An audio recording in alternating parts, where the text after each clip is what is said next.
And I'm subscribed to you. Oh, thanks. Welcome everybody to the Sleestakians variety show. I'm your host Lorenzo Sleestak, and we're joined by should I say guest panelist or first time panelist at least? Well, I should introduce myself. Yeah. Greetings and salutations, everyone. I am Kaiser Soulborn, your Elderworm Blacksmith VTuber. And today I am actually glad to be part of this, Lorenzo. Yeah, I'm glad to have you here. So you're usually a VTuber? Yeah. That's awesome. I watch a lot of VTuber clips. I don't typically get a chance to watch like a full stream. Well, this actually is something I've been wanting to do for a while now, mostly because of a few VTubers who are kind of big inspirations to me. The first being the iconic Iron Mouse. Everybody who knows her, knows who she is, and loves everything she does. Yeah, she's from is she Puerto from Rico. Vishojo? Yeah, she's from Vishojo, but she's also a Puerto Rican, and you know the sass on them. But there was also two others, independents. Yeah, I'm really happy that there's these independents because, well, I know these agency, the big agencies can help people. Yeah. There's really help promote their stuff. There's also some. It seems like there's a lot of restrictions too, and maybe a bit of money taken by the agency. So. Well, I wouldn't know. I'm an independent myself. Yeah. So I'm technically not a full-on streamer yet. I'm not affiliate on Twitch yet. But I'm halfway there. And hey, Shinobi, the head ninja, good to see you, Mike Brown, as always. Good to meet you all. And is it Maud CD? Thanks for joining us. Yeah, I follow your channel, so Maud was asking if I recognized the name, and it's like, yeah, I am subscribed. Yeah. So if you like gaming channels, check out that channel. I'm not live on stream right now outside of this one, but if you catch me while I'm gaming, please hang out and talk.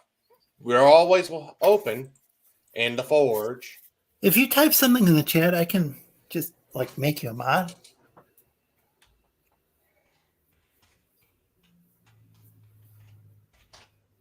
This stream's kind of unusual because I usually have Daniel from the Tech Corner. Is typically I call him my co-host because he's typically there and kind of keep things from going too far off the rails. Well, I try to keep myself a bit controlled.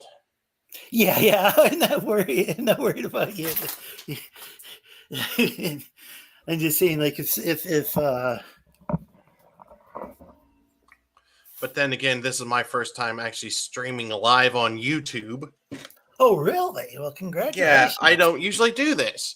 Oh, wait. I've done this once, and that was in a game called Ronin, but that was a while back. Very funny, Head Ninja. That was funny. I'll give you that one. Remember, I'm a blacksmith as a VTuber. Think of me as more of a guy who makes stuff for people outside of food.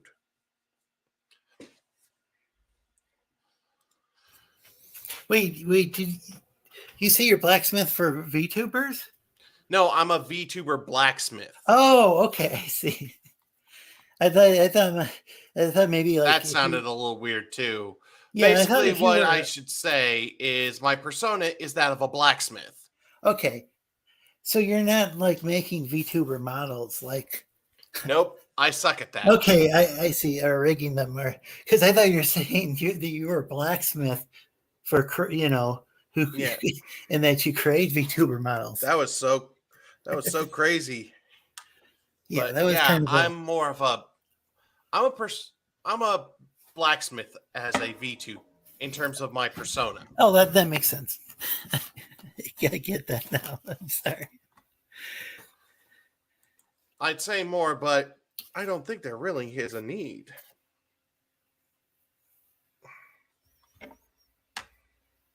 So, what can I help with you today, Mr. Lorenzo? So who is the other independent VTuber that you said was a big influence? Iron Mouse is not an independent. She has her own organization she's part of. The two who are independent was Camerai, Mistress of the Dark. You also probably know her as Bo Sheep. They're two separate personas. Don't get them mixed up. Trying to remember if I follow her. I follow a lot of VTubers. The other is a VTuber also known as Cabal, Kabhaal, who is the leader of the cult of the Violet Sign, who worships the gaming gods. Interesting. He's actually a hoot. I love him. He's awesome. If you like him, if you like what he does a lot of horror themed streaming. So he also does art. And if you really like him, give him a like. Probably bother him with some of your money just to make him flustered.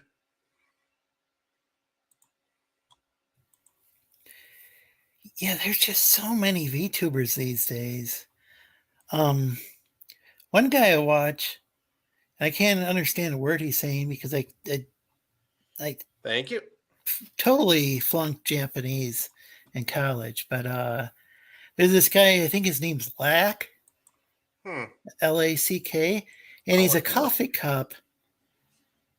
And his VTuber model is a coffee cup, drinking a coffee cup as he draws. Hello, Hiawatha. Welcome in. Yeah, welcome, Hiawatha. Always good to see you. So, like I said, those were the two independent VTubers who are my inspiration.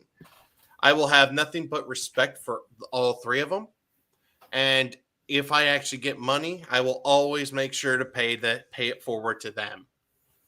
Or at least 10% to them. The rest I have to keep.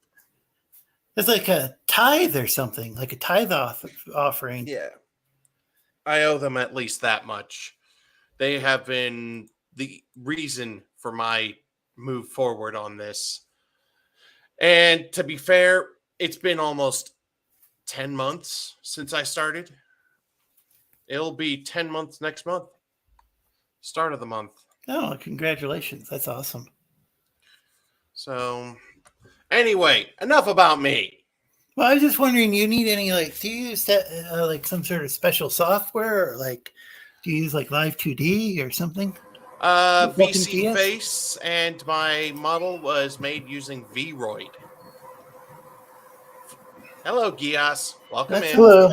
That sounds kind of familiar. Is that another popular Vroid? Yeah, people use that to make 3D models. That's what mine is. It's a 3D model. Okay. Yeah, I heard that. I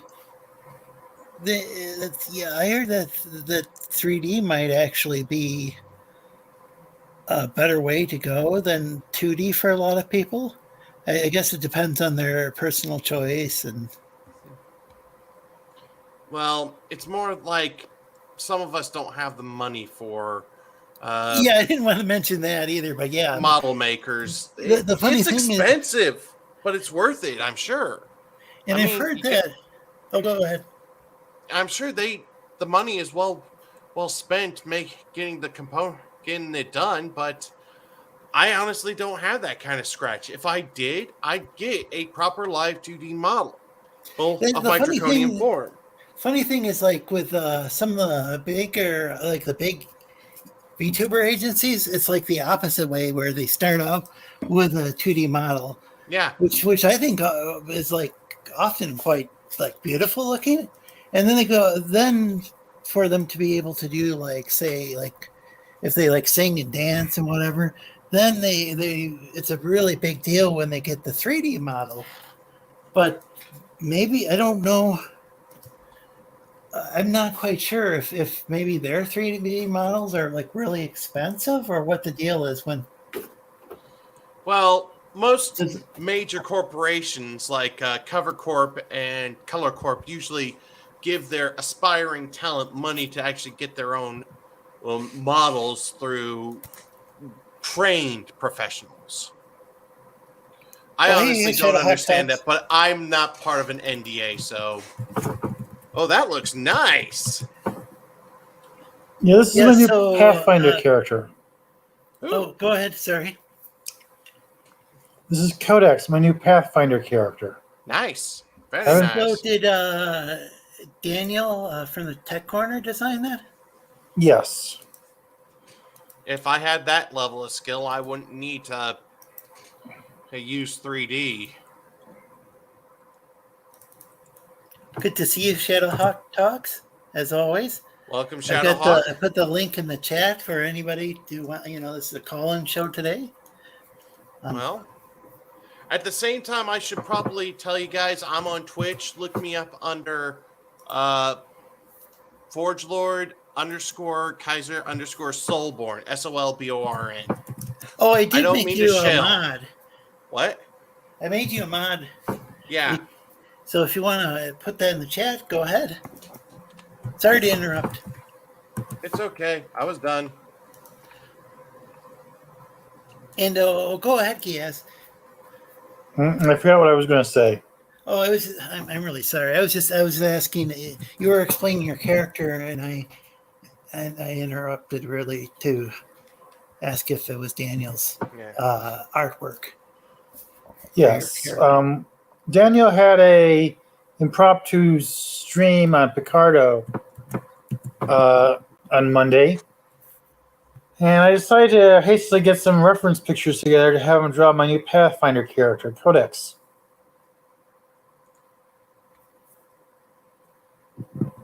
Guess what his class is? I'm not sure. Hey, Cross Comics and Hervoye. Hello.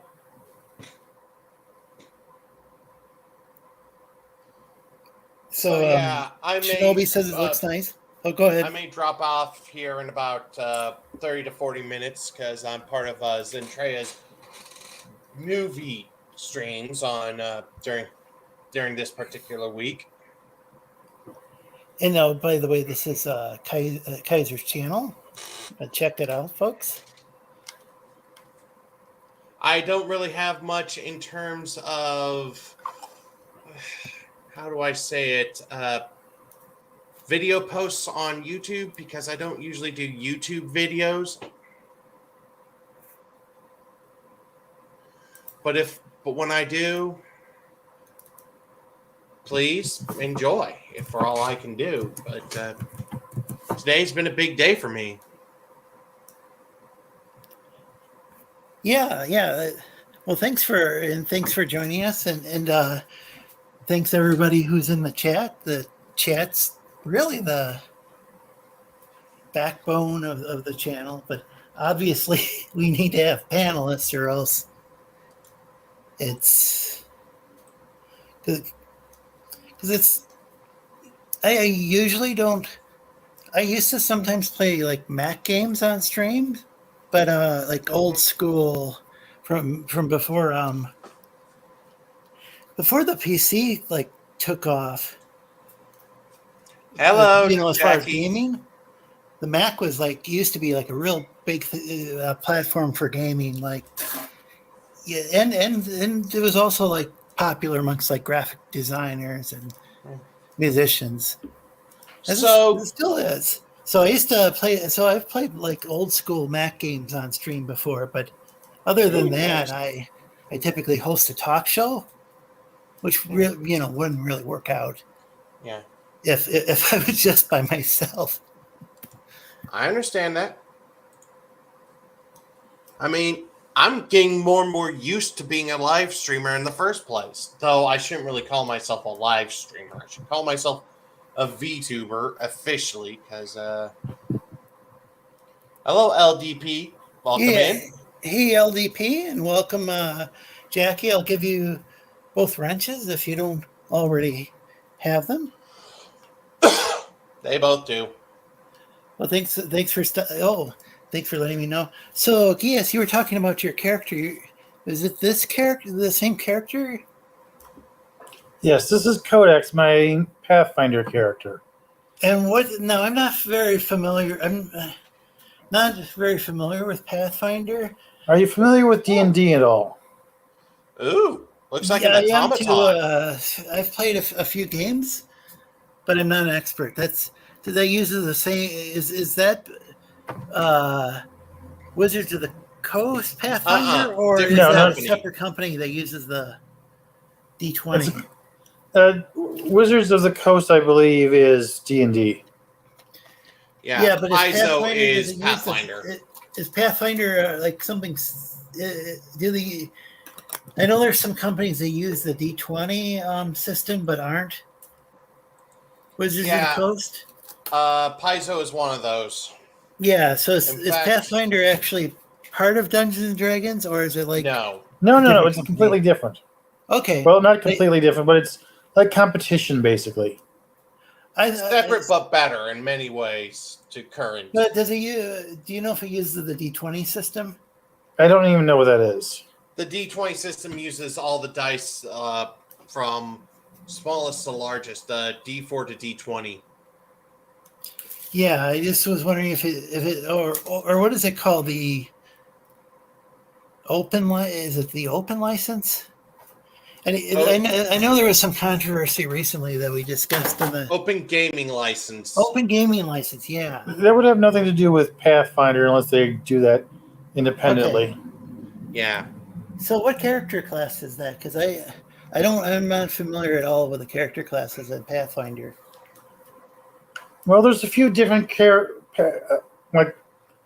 are a few different character classes in Pathfinder that aren't in Dungeons and Dragons, and I think vice versa. But this is a druid, which both games seem to have. Yep. Okay, Natural mages. is that like a magic wand or just a walking stick? Magic wand. Okay, that would make sense. So it's a druid type mage character. What race? I really shouldn't be using that word, but Automaton. I figured as much. It looked like one. Okay, then again, I'm really androids confused. look like So automatons to me. can use magic? Yeah, they're magic based. Oh wow! In fact, oddly enough, if I actually bring her back, I do have a gun mage who is an automaton named Telegrax, who actually has sorcerer style spells, most of them illusion based, specifically alter self, which allows her to alter her appearance to look more humanoid and effeminate. Actually, infeminate. Interesting. But her specialty happens to be making and crafting guns and ammunition. Oh, by the way, folks, please check out LDP's channel. I will later. Yeah, I'm a subscriber. He hosts an entertaining stream. He hosts gaming streams, and I enjoy his streams. He can only see in one eye, and as we were talking about that before in chat, like what a challenge that can be. Playing video games only with one eye. Being able to see with one eye. I think he does an excellent job hosting his shows, and I always enjoy whenever I am able to see them. But he does, unfortunately, sometimes stream at the same time as I do, so I have to catch the replay on those. I'm not always on either, so I apologize on my end of that, but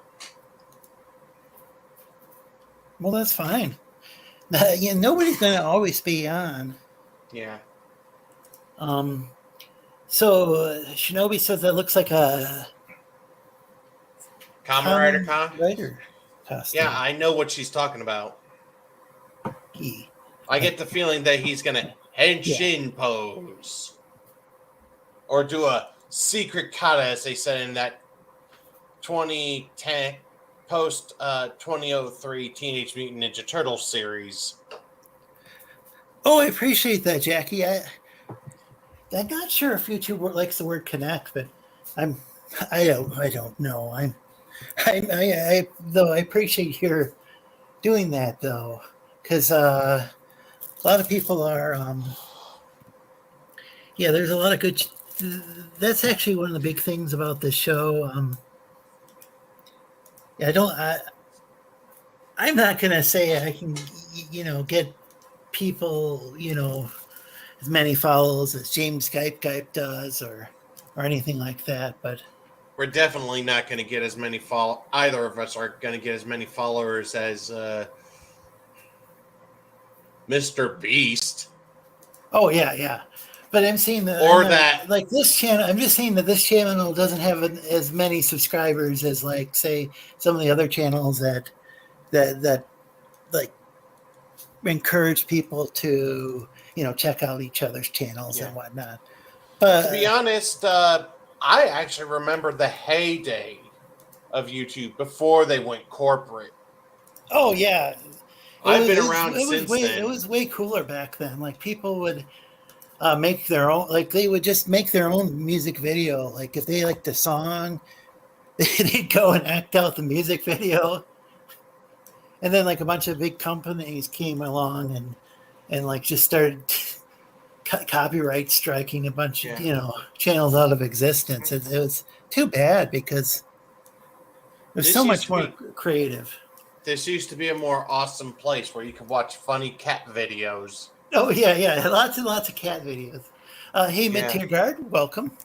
Hello, Mid-Tier Guard. How are you? Nice avatar. I like. Oh yeah, I think if you type certain words like in chat and on people's videos, like I used to type the word support, and then I noticed that I wasn't getting as many. It seemed like YouTube was unsubscribing me from people or something weird was happening. So then I stopped using the word support because. Yeah. I would just go and compliment someone on their video, and So let's say like cats, what you were talking about earlier, Kaiser. Yep. I would just like say, well, that's a cool cat video or whatever. That's what I'll do nowadays, and then they can see, well, I'm commenting on their video, and I actually did, subscribe to their channel. Yeah. Oh, Material Guard says, nice art. I love the design. Interesting that they're a magic user when they look like Soundwave. Laugh out loud. He does look like Soundwave. Right? Yeah, that was the whole point. He does look like Soundwave. I can totally see it. Yeah. I should have guessed someone would figure that out sooner or later. And so of course people continue to use the word subscribe and support, but oh well, okay. funny thing is, I can't really. I'm Yeah. not going to delete people. You know, some people will delete people's messages if they use those words. And it's like, nah, I'm not going to do that. Yeah. I just have heard it hurts people on the YouTube algorithm. I can't prove that. I don't Yeah. know. It's not that big of a deal for me. But hey, Carla, thanks for joining us. Oh, Jesus Christ. And I like people following each other's channels. So I use the word following, but who knows? YouTube's algorithm could pick up on that and say, "Oh, you can't use the word follow anymore." Well, I gotta say, Jesus Christ, VTuber, that thing looked menacing. And yes, there's a Jesus Christ VTuber. Like, is he like kind of like the Jesus on South Park? Like, is he like a talk show host? No, but he's very comfy. He's very what? He's a comfy streamer. Oh, comfy. Okay. I thought you said punky. He plays a lot of games. Oh, okay. And he also does Team 4-star watches. But I think. Oh, go ahead. Sorry. But I should probably explain this. I'm more into survival craft games like Minecraft, The Forest, Subnautica Below Zero, 7 Days to Die, that sort of thing. Sad thing is, a lot of those games I do not have. Like, I do not have a copy of The Forest or Sons of the Forest or Minecraft. Sadly, those three are the big ones that I really want to get my hands on. There are a few others, but I'm working my way towards them slowly. Have you ever played Terraria? That's one of the games that I really want to get my hands on. What game? Terraria. Oh.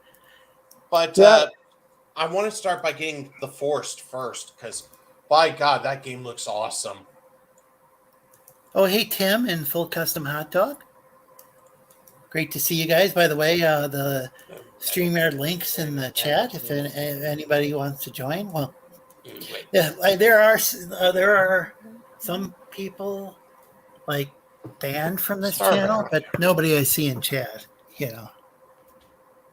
So, anybody hear about the new Bethesda sci-fi role-playing game yet? Are you talking about the space one? Yeah, I forget. Was that one delayed? Hang on, I'm looking it up. It sounds like it might be kind of like Skyrim or Fallout. I think it's called space. Starfield or something. Starfield. Yeah, Starfield. It's coming out September 6th this year. No, it should be interesting to see how that works out. I know Bethesda games. They're not exactly well known for and good. Even years later, they remain buggy. But Yeah. still, they're often like once there's patches and stuff, they're often buggy, but somewhat playable. I've had to go back and like redo quests before in both Skyrim and Fallout 4 because they were so glitched, but still it's well, yeah, so I just save a lot, but I just save the game, like every few minutes, and that typically keeps the glitches to the minimum. Because I've actually gone, I've had some really weird things like teleporting to a location in Skyrim, and all of a sudden my horse gets stuck in the sky and falls down and dies. Just like, or all of a sudden you ram right into a bee and get sent into the stratosphere at the beginning of the game. That one hasn't happened to me. But Fallout 4, I've had Brahmin cows on top of my settlement before. I've actually accidentally stepped on a rat scorpion once. In real life? No. Okay. There are no rat scorpions where I'm from. Yeah, I kind of assumed a rat scorpion was some video game enemy. Okay, that was you're right. Fallout. Yeah. I heard the scorpion part. Fallout series. Yeah, it's a type of druid that's being drawn. But it's a technological, is it like a robotic type person? Yeah, it's an automaton. Its species is automaton. Anyway, that's going to do it for me. I got to get going. I will talk to you guys later. Well, thanks for joining the stream. And as always, and everybody check out. Feel free to drop your link again. Check out Kaiser's channel. hang on. I will do that before I leave. Jackie says, I once tricked my friend into eating a human leg in the forest. Given Hopefully the forest is a game. Well, since the forest is capitalized, I'm assuming it's a game. It was hilarious. Who knows with these humans though? They can be kind of unpredictable. Anyway, I hope to see you tomorrow when we begin our journey back through Appalachia in Fallout 76. Oh yeah, I've got that game. It started out, man. I'm glad I didn't buy it when it first started out, but by the time I got to playing it, they had added I think they had added like NPCs and. Well, anyway, before I leave, I gotta give my blessing. May the grace of the creator of all dragons bless everybody here and with long and healthy lives. Okay. And to you as well. Have a good day, everybody. Have a good day. Well, that was fun. He's Kaiser's usually a virtual streamer, a VTuber, but he couldn't get his VTuber animated model to work with StreamYard, which I can understand. It's first time second time he's been on YouTube and using StreamYard, and don't know what he usually uses. Not a lot of people use OBS or Streamlabs.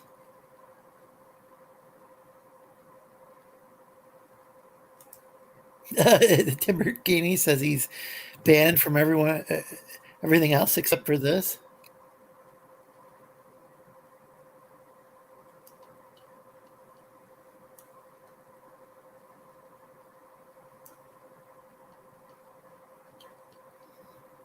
Yes, Starfield. I'm sure it'll get done. Yeah, I think it'll be. I don't know. With a lot of video games these days, not just Bethesda, I just wait a few months till it goes on sale, and by then there's often like patches and stuff in the game, because games will start out there's a lot of pressure to bring them to market, I think, at a certain, in a timely fashion, and a lot of times the games aren't completely finished.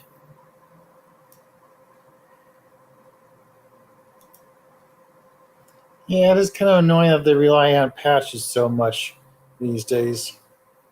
Like they don't take the time to get rid of all the glitches because they can just patch them after release. And with Bethesda, I know that there's mods that where fans have come up with their own free patches that, it's like, well, Bethesda should just hire some of these people. Like, if they're able to make better patches than their current employees, I don't know why they don't just hire them. It just strikes me as odd. Why hire them when they can get it to do it for free? Yeah, you're right. It's just like if somebody's like on a PlayStation, I don't know if they even have the ability to run mods on there. And on Xbox, there's a certain type of mods one can run, but I don't think one can use the Nexus mods though. So I don't know. It's released a short on my channel recently that got 1,400 plus views in the first 2 hours, then 1 to 2 views every hour since. I'm totally not shadow banned. Wink, says Tim. Followed forever, though, says Jackie. Stardew Valley was my obsession. That's the Stardew Valley. Is that kind of like is it one of those? Is it like a sandbox game? I don't think so. I thought maybe it was kind of like Animal. I almost said Animal Farm. I kind of assumed it was like Harvest Moon. Oh, okay.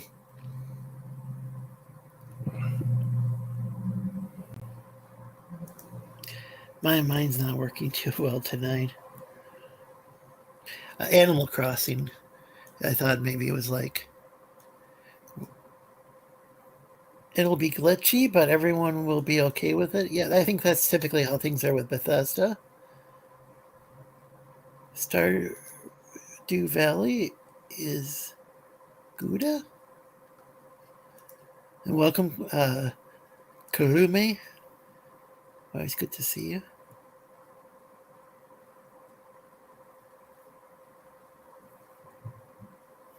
And people are greeting each other. And check out Mike Brown's channel. He covers a lot of items related to what he refers to as niche culture, I believe he said.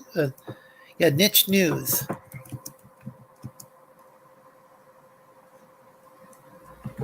Well, take care, Tim. Good to see you, Mr. Mad. You're welcome to join us. I put the StreamYard link in the chat. Here's Kaiser's link to his Twitch. Please check out his channel. And I believe I'm caught up with... I hope I didn't just accidentally time someone out.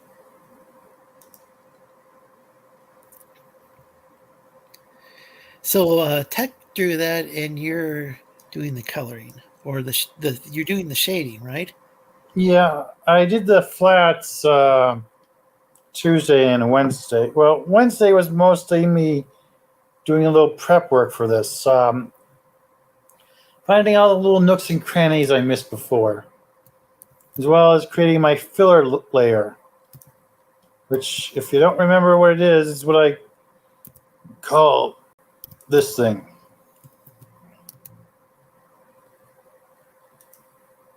I'm going to zoom in. I remember you section things off. And welcome, James. I, for some reason, call it my filler layer. I'm not sure why I started calling it that. Welcome, how with you, James and Zed. Hey, how's it going?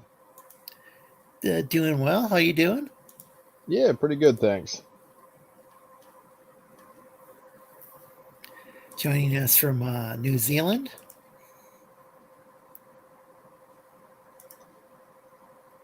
What do we got here? Codex. That's the name of the character. Cool. Yes, I started playing Pathfinder for the first time in years. Oh. Is there a video game version of Pathfinder? Yeah. Well, yes and no. There are online platforms that support it, like where we could play virtually across the area. Like I'm playing with Captain and 2 other people I've never met. Now I've met Harlock once in real life. Oh, and really? That's cool. Yes, I met him and his sons. He met my mom. I showed him around my hometown. We got ice cream. Turns out I live not too far away from his sister. Oh, okay. Yeah, I don't know. think he might have been on here maybe a couple times before, but I don't. Trying to remember. I definitely remember streaming with him on Daniel's channel.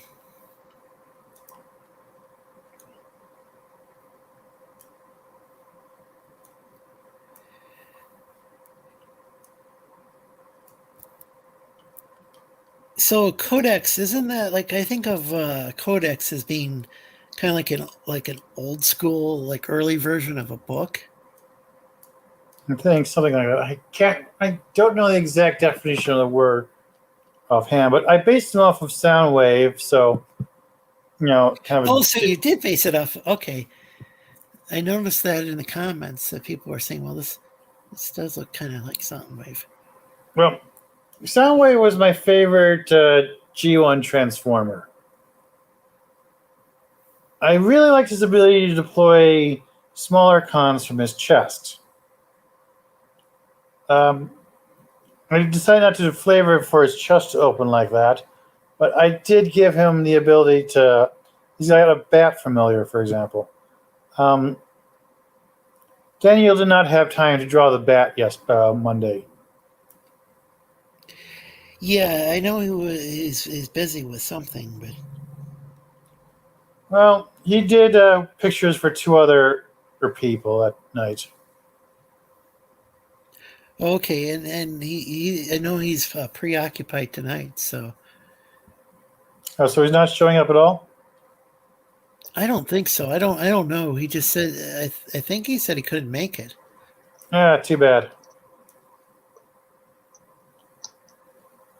I would would have liked his commentary for this. Yeah, I don't know for absolute certain. I thought he had said something about how he couldn't make it for some whatever reason.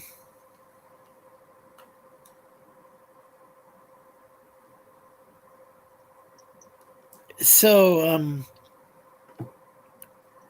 James does draws characters and draws like comics and colors them, but also does some like video game stuff. I think video game maker. Yeah, Game Maker Studio. Game Maker Studio. I'm sorry. No, that's all good. My memory is shot tonight. That's fine. It's yeah, I've been sort of mucking around with the tool since high school. So yeah, I've been making like little projects here and there just sort of to test my skills, and then like now I'm gonna remake something I made back in 2012 called Quest for Canine. It's a platform game, and so yeah, I just decided like I'd put all my skills to the test that I've learnt with the tool so far, and just rebuild it from the ground up and make something pretty cool. So is Game Maker mainly for platforms, or can you design all sorts of like kind of retro style games? If you know what you're doing, you can do like fake 3D, like Doom and stuff, like the original Doom and Wolfenstein. If you know what you're doing, but I have no idea. I'm not a pro coder. I'm not a game designer really. I'm just some guy that's sort of like wanted to see their own character move on screen by pressing a button or a key, and so I went ahead and did it. And it was hard, but at the end of the day, if you want something done, you got to do it your damn self. No one's going to do it for you. So, and like anyone can do it. You've just got to like dedicate your time to it. So, that's pretty much how I started. Yeah, that's really cool though. I know now there's like the Mario Maker, or wait, or what are those? What's that called? There's also an RPG Maker.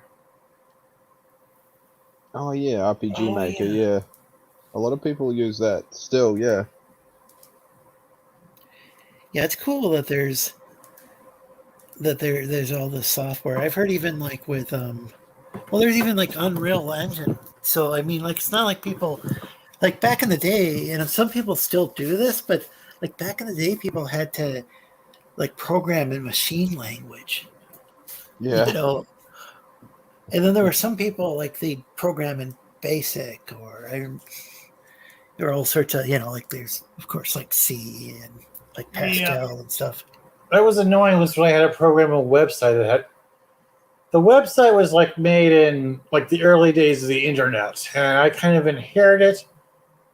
You see, it's a website we made that was made for the shop I work at, and it was made during the early days of website design and everything, where stores were just trying to get websites and everything, and everything it did had to be done in the programming code it used, which I had to keep notes on and learn.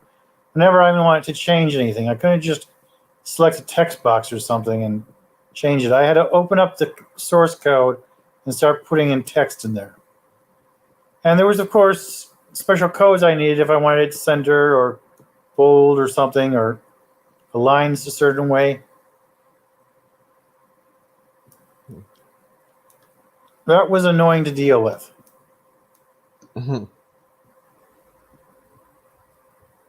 Did you use like HTML? Yeah, I think that was called. Can't remember what it was called. I since closed down that website and built a new one with one of those, plug in, those simple pre-built websites. Yeah. I know a lot of people use those nowadays. I can't even think of like the brand name, but there's one that like now that people there used to be for a while for the longest time YouTube wasn't like monetized. Then people were making money off of advertisements, but then it went so that a lot of people were being demonetized, and so now they're kind of like Paul Harvey back in the day used to be this radio announcer, and he'd like really hard to describe him, but what all he did, like he'd tell stories and all sorts of stuff from what I recall. But one thing he did is he would do the old school thing of not only would he be the announcer, but he'd do all the advertisements himself from what I recall. And that's what like YouTube is like nowadays, is typically they're like bigger channels will have somebody reading off a commercial. Like they got a gaming channel or whatever.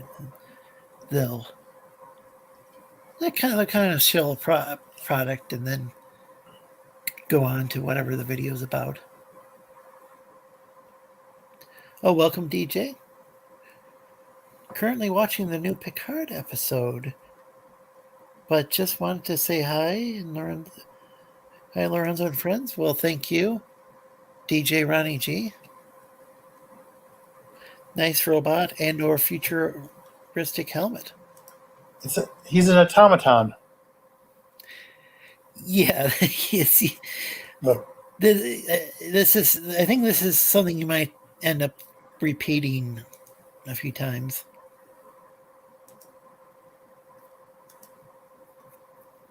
Well, I think you have repeated it, but it's good. It's a good reminder because different people are coming into the chat and.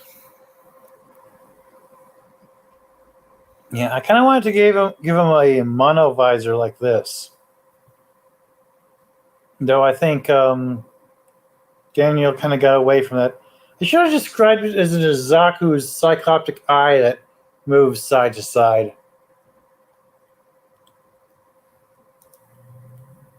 Ever watch Gundam?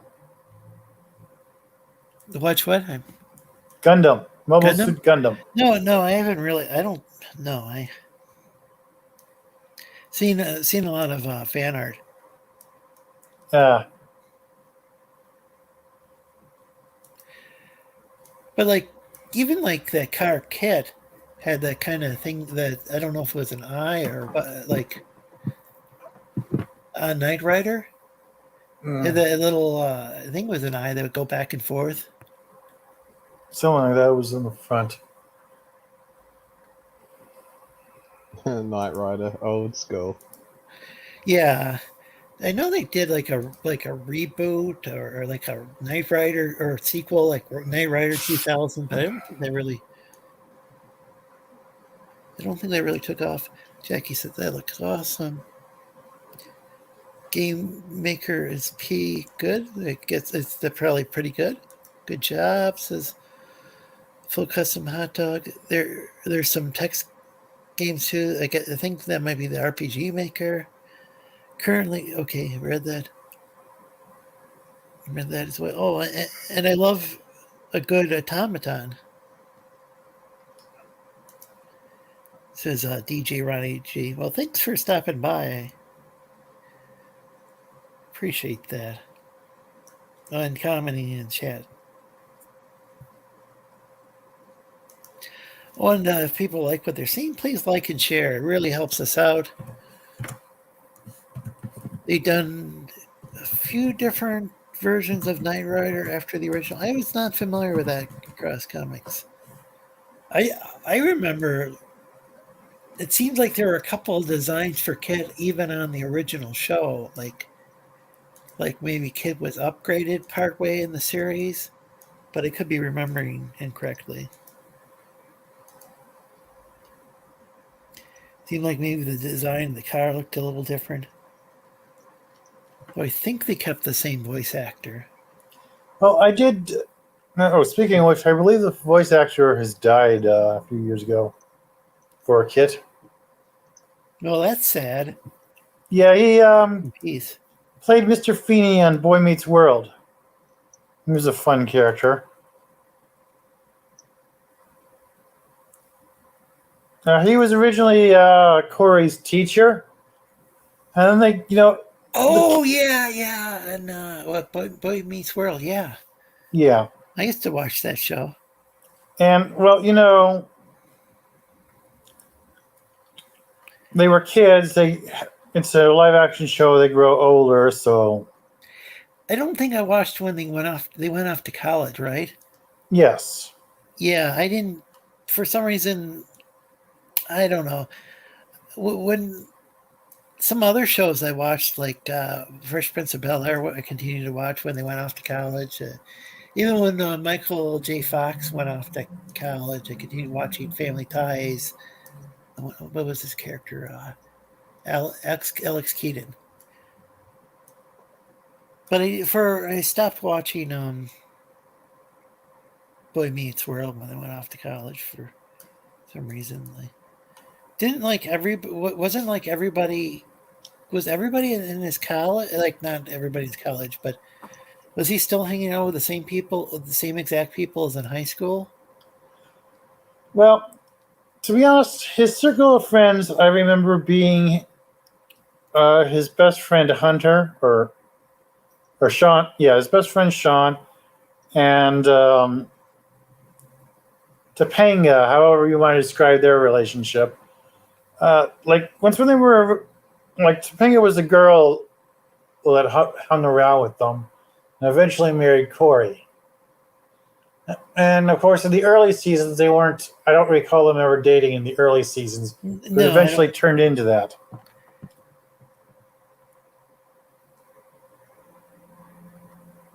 Yeah, I definitely remember her, and I think I remember them dating. Well, by the way, Rebellious Pastry, I still remember when I got my wisdom teeth pulled, and that definitely wasn't fun. I just appreciate you stopping by the chat. I mean, I definitely don't expect you to stream when that. Yeah, that. Oh, salute to all, says ATT, the gaming studios. Yeah, thanks for showing up. Didn't Kit get married to a girl and have a baby? I don't remember that. That's who knows. I mean, and check out Rebellious Pastry's channel. Folks, feel free to promote your channels in the chat. I remember a sex scene between the two cars. Aired again? What? That's pretty wild if that really happened. I'm a little doubtful about that, but I don't really think that happened either. yeah, from the '80s, I don't know if it was like in the late '80s. I could see maybe something. I couldn't even see that getting past the censors. A lot of stuff on In Living Color got past the censors. You know, there were some skits there, but that was a sketch comedy show that I think was like aired like maybe after the 11 o'clock news or something, or 11:30 or whenever the local news would air, at least in the Eastern time zone.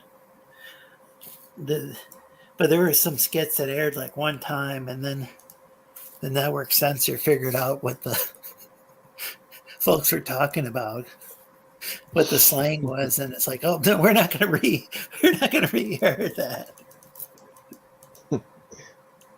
They're talking about someone like tossing salad, and that's not exactly what one might think.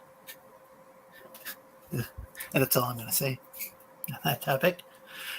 The thumbnail is this is awesome, Lorenzo. Sorry, meant to say that sooner. Oh, well, thanks. I can't take any credit for the thumbnail.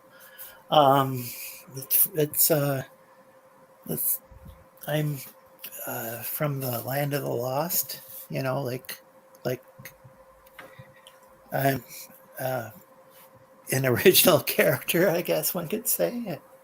From the land of the lost, which originally aired, and then before I was even hatched in 1974. I watched it in reruns, and they used to call it syndication. I don't even know if it's called that anymore. But like it started on Web Network, and then I think it was like in reruns you could I think it's still called channels. Yeah, I think it's still called syndication. Yeah. I don't think they changed the term just because I personally stopped watching like regular television. I'll watch it like at my mom's house, but I don't really, not all that convenient. Let's see, there was a couple. Oh, wait, I don't know what's going. Oh, something's going on in the background. Accidentally pressed play on my phone. There was a couple made for TV movies, and there was a Team Knight Rider. Then about 10 years ago, a new version that David Hasselhoff was in the first episode of. Oh, only the first episode. I don't know. He really made the whole thing convincing for me. You know, otherwise, I don't know. I mean, though that actor who played Ked, his voice was perfect. So I guess it was just like the two of them, the way they would interact, even though, like on the show, he's just like talking to his car. It's kind of like a sentient version of Siri or something. Yeah. Ever see this show Supernatural? Maybe once or twice. There was an episode where they were kind of trapped in TV land. And they kept bouncing between different shows, like a Japanese game show, a hospital drama. And at one point, they got stuck into Knight Rider. Even though it wasn't explicitly called that. Oh, that's cool. Sam got turned into the Apollo. The car, Dean's car, basically. So he was basically Kit for a little while. That's actually pretty cool. And that was a live action, not a cartoon, right? That was Correct. Yeah. So it's so weird. There's just like I would just watch a bunch of, I don't know, like the shows I'd watch, the shows I wouldn't watch. were just kind of random.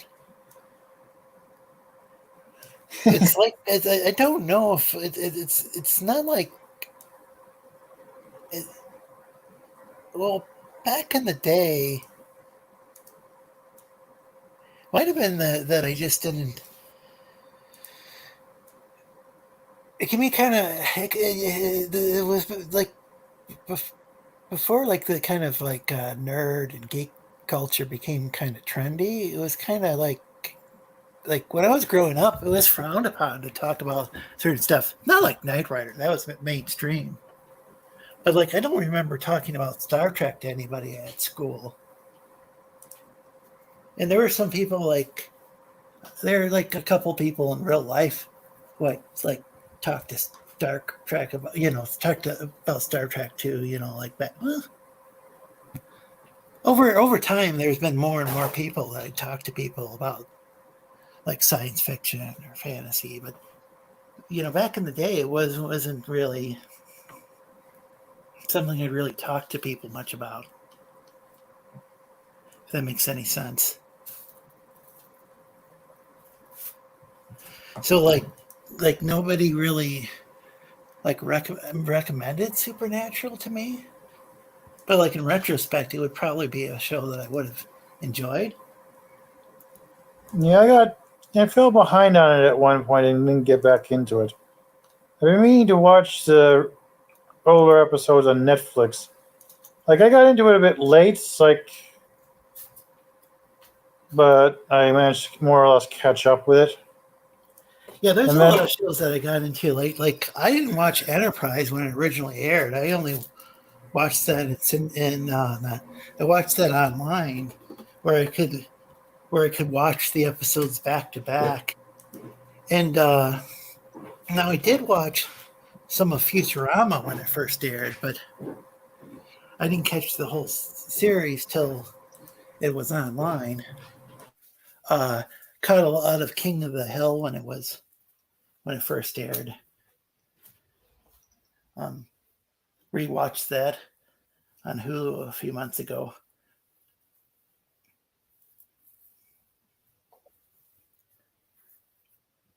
Babylon 5, that's one that I could never understand till I watched it online and finally got to see the made-for-TV movies. Because some of them really flesh out the plot. Don't know if you guys watch any of those shows, but... No, I can't say I've seen those. Be right back. I got Babylon 5. Like when I first, a lot of that it's a non-linear show, so a lot of that stuff is told like via flashbacks, and then when it originally aired, some of the episodes were out of order. Hey, it's LR Artunist. Hello. Hey, welcome. LR Artunist is doing the music for my game, and she redesigned the. I'm doing sort of like it switches from pixel art to like hand drawn style. So she actually redesigned the hand drawn style artwork, and I'm animating it. So yeah, pretty cool. Well, I hope she's still in the chat. I've been kind of slow reading the. I'm really sorry if I'm interrupting people. I'm trying really hard not to interrupt, but I'm also trying to read the chat. So no, it's all good. You're all good, Lorenzo. It gets real confusing when we get even just 4 panelists can be confusing. But I mean, yeah. At the other, on the other hand, it can be like can be a lot more like we can be real lively and fun in that respect. Even when things go off the rails, there's no dead air. That still can be kind of entertaining, even if it doesn't completely feel 100% entertaining at the time. As chaotic as it can be, at least there's like argument or no dead something. air. Yeah. Oh, go ahead. What? Oh, as chaotic as it can be, at least there's no dead air, like there is when there's just like two of us or something. So yeah, it's quite cool. Yeah. Anyway, you were talking about Futurama earlier. I watched that from the beginning. I'm a Simpsons fan. Have you seen Disenchantment? Yeah. I've seen. I don't know if I've seen. Have they done any recently? It's been a little while. I saw where they here's a spoiler alert. They end up in a steampunk world, and I saw some episodes after that. After Bean is the main protagonist, ended up in the. That was really cool. The steampunk episodes. I don't know if it was like maybe two episodes or if it was just one. Been a while. There's been like I'm trying to remember when that was. Like the steampunk world is called Steamland, and Bean has been there at least twice. What about twice? Sorry. Bean has been to Steamland at least twice. Oh, okay. Yeah, I'm gonna. So that's Netflix, right? Yes. I'm gonna have to check out and see if check out like leave, but I'm gonna have to check it out and see. Oh yeah, subscribe to a Full Custom Hot Dogs channel, please, and well, or check it out. I can't. I don't know if YouTube likes it if I tell people to subscribe, but definitely check out the channel, and I'm subscribed to a Full Custom Hot Dogs channel. And he does read my messages in the chat. Cool. So I'm assuming you don't know about the mermaid then. If that was I saw the mermaid episode. Was that the last episode, or have they uploaded stuff since then? Well, I'm not really sure what you're talking about. Like the last episode did end with the mermaid. Wait, turn around. So it's. I've only watched the series once, and it was months and months ago, and then I've like watched like what do they call it? Like binge watched like multiple shows since then, and like my memory. Gosh, I'm seeing like at the beginning of it. I'm sounding like Shaggy. My memory isn't very good, so. Can you make a big sandwich? like Scoob, let's get out of here. Zoinks! I just remember there was some stuff about the character Bean's sexuality. Okay. And we all know that makes a really good character when it's just about like sexuality. It was kind of weird because like I just figured the character was like it seemed like she was straight, and then maybe I don't know if it turned out bi she was bi or bi is being a thing. Yeah, well, that's a possibility. I thought maybe they turned her like it turned out she was gay, which I'm fine with. It's just I didn't see it going in that direction. Well, she seems to have an attraction to men, so I wouldn't say gay, but okay, because that's what I thought too. Is it seemed like okay. However, her attraction to men seemed to just be one-night stands that never go anywhere. The mermaid was different because she actually seemed to care about having a long-term relationship with her. So that's kind of an interesting thing that people don't necessarily always talk about, but like, say, Freddie Mercury, from Queen, he actually was emotionally attracted to women, but he liked banging dudes. So there can be kind of a different like thing going on where somebody might have some sort of different kind of like might be attracted in different ways to one gender over another. This has been the Sleestakian show. Good night, everybody. Oh, geez. Anyway, I I think don't know. That's just how things are with the Land of the Lost.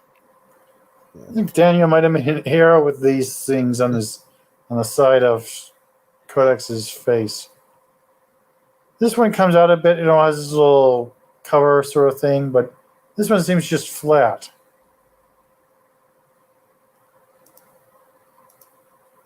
Doesn't have a little bend like the first one did. Huh. Actually, this isn't from the Cantina from Star Wars. The thumbnail.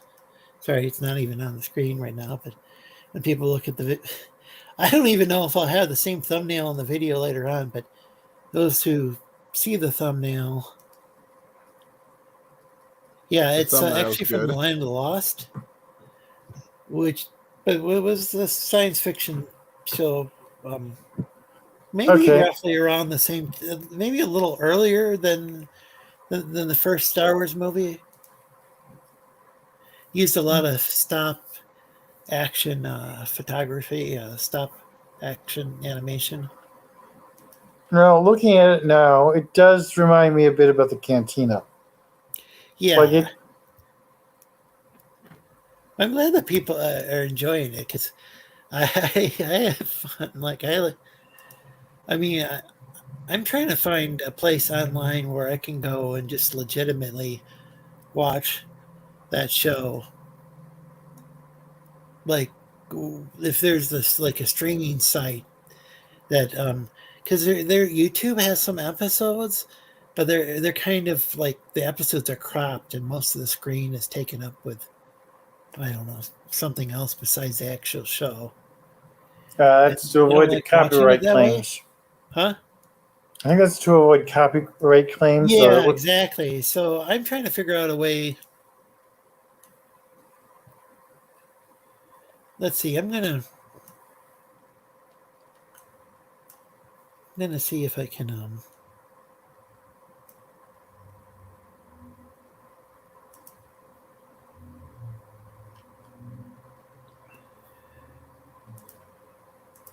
Yeah, I don't.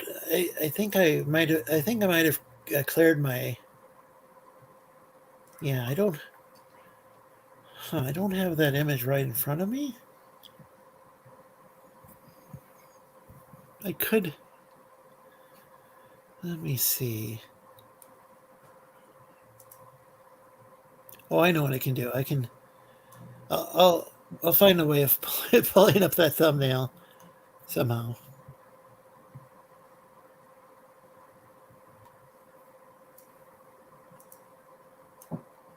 And he was it Tirana? I hope Tirana. If I pronounce that right.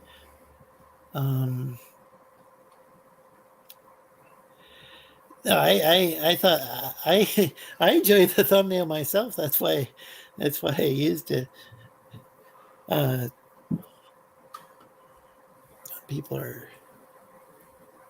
Yeah, it's from the Land of Lost. Yeah, looking at it, I can't think of how it would give you Cantina vibes.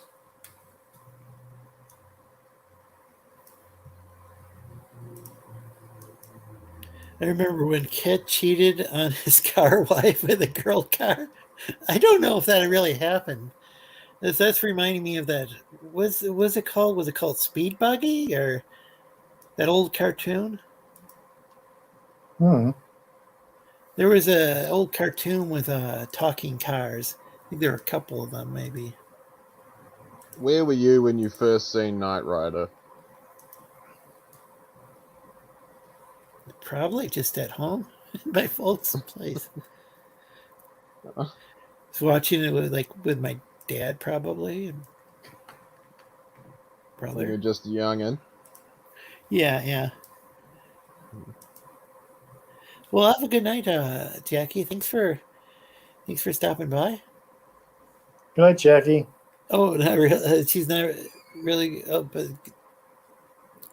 she's not really going to bed, but or she's not really old. I'm gonna say I'm gonna say she's not really old. Yeah, Doesn't have a look good old night looking. from New Zealand. And you have a good night. Good night. Let's see. Oh, I gotta make sure. Does L Artunist? Hope I pronounced it right. Do you have a? Are you a moderator? I'll give you a wrench if you. Oh, I'm not. Let's see. Okay, I think she is now in. Hey, Eric. I don't know if I said hi to you earlier. Oh, and hey, Chocolate Games, White Tea. It's always good to see you. Good Shaggy impression. Yeah, I mentioned Shaggy earlier from Scooby Doo, and who did the Shaggy impression? What was it? Geass or James? No, I don't believe it was me. Oh, I thought it was Lorenzo that did it, but I don't know. You're the voice actor, right, James? I do some voices for people, yeah. You But said it's doo. doo Yeah, doo doo. I do. Yeah. No, That's good fun for just like YouTubers and stuff. Really well, fun. that's I enjoy it. cool.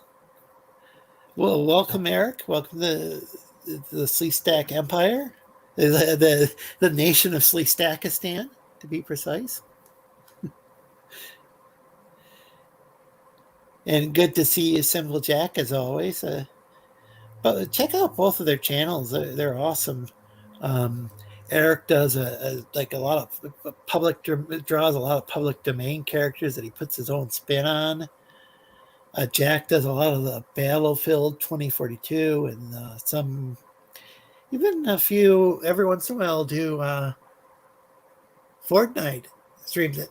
And I don't play either of those games, but he makes them entertaining for me to watch. If I'm going to play like an online game, it's typically kind of like it's typically an RPG. And I used to one game I really enjoyed was City of Heroes and City of Villains, the superhero game from back in the day.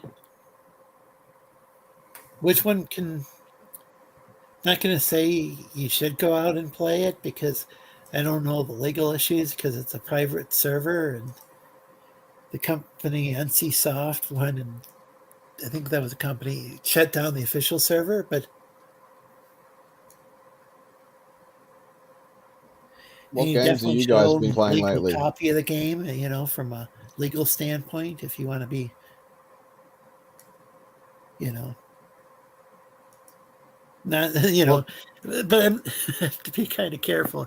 Not saying you should go on the private server, but what games have you guys been playing lately? Oh, go ahead. I've been playing Kingdom Rush Vengeance. Like I've been doing that on the streams until I got Codex. Oh, cool. I'm not familiar with that, but I'll look into it. Kingdom Rush is a series of video games. They're kind of tower defenses. You typically have four towers to choose from, and you can upgrade them, as well as a bunch of heroes. Oh, neat. The artwork looks Vengeance, cool. yeah, Vengeance is a bit different as you play from the view of the bad guys from previous games. And instead of having four towers to choose from with at least two upgrade paths each, you get a bunch of towers. You can choose up to 5 of them before playing a match. And they don't have any branch upgrades. Just max it out, and then you can buy these secondary upgrades. Cool. And there's a whole Tower bunch of defense pop games are culture. awesome. Tower defense games are awesome. Yeah, I love tower defense games. But there's also a bunch of pop culture references, typically tied with achievements.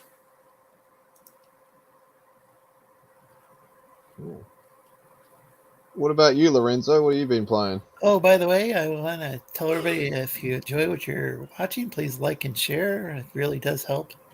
I've been playing Genshin Impact, surprisingly. I don't really typically, I don't uh, like, I'm not a big fan of freemium games, typically. Yeah. But I've got Breath of the Wild, and I'm not gonna. I can totally understand if somebody enjoys playing that game. You can, and somebody can enjoy playing both. Too. I'm sure there's lots of people who play both, but it's got kind of a similar environment. But there's a lot of like female characters you can play. So Oh. I kind of like that there's some like cute female characters, but instead of like staring at a dude the whole time, but I can like it's definitely like I can definitely see somebody who like plays Breath of the Wild and they enjoy playing Link, and they might take a look at Genshin Impact and just say, well, this is just kind of a ripoff. Because there's kind of a lot of similarities. Like there's these like treasure chests where you like might get gear from, or get different rewards when you open up the treasure chest. Well, there's Like in plenty Breath of of the games with Wild. random treasure chests with rewards. It's kind of a That's kind of a staple of common video thing. games. Yeah, that's kind of a common thing. But there's like when you look at the land, and the kind of look at the game, the graphics kind of look similar with Genshin Impact. Thing is, though, I haven't spent a single dime of real currency on the game, even though somebody can. Yeah, that's cool. Yeah, and with Breath of the Wild, again, I don't want to set it up as you can, you should like Genshin Impact better than that, than Breath of the Wild, or it's a better game or whatever. It's just I've had like better luck with it myself as far as I kind of like it when I can see if I'm raising up a level, and there was no way for me to tell if I was leveling, and that I could. I mean, no like way of just looking at the screen and seeing if I raised a level in Breath of the Wild, and the weapons broke all the time. That was probably, and I couldn't find my way around there. Like I couldn't figure out the map. Now, if I played that, like I only played it a few times. If I played it a few more times, I'd probably get used to some of that stuff, and I might do that in the future. Yeah, scavenging weapons got kind of annoying. They would break sometimes. Yeah, somebody had said before that they thought it was, and I think this is true. It's worse than with Fallout 3. Because Fallout 3, there was a durability system to the weapon, or whatever it was called, where a weapon, I think you could go, maybe it could go, and I don't know if, I think maybe you could get it repaired. I'm trying to remember.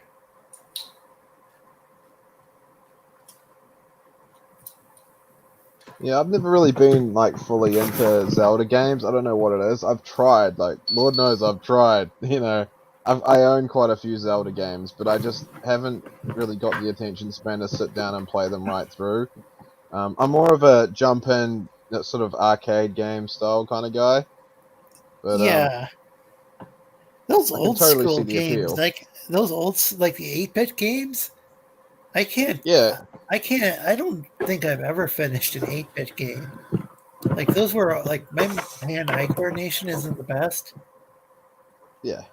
It's in like especially like the arcade games that were like just you had to keep like feeding them coins. Yeah. I've never beat like Pac-Man or Ms. Pac-Man. Oh Never yeah, have. neither. Neither. Never And I beat never will. Centipede or Frogger. You know, those are some tough games. Frog it. I've been watching this TV show called The Goldbergs, and it's got a lot of sort of pop culture references from like the Oh, 80s I've and heard of stuff. that. It's actually pretty cool. There's like Atari games and all that kind of stuff in it. It's kind of interesting. Was that that was a sitcom for a while? Yeah, it's still going, I think. I think they're up to like season 10 or something now. Yeah. Wow. Yeah, like the problem that I had with like watching like standard television that like it got to be so that there were so many of these reality TV shows. Oh, and by the way, it's Geass is the one not drawing. That's a drawing by Daniel Vega from the Tech Corner in High Tier Comics as well. But that's I'm doing shading. yeah, Geass, Master Geass is doing this shading, and he Tolfler.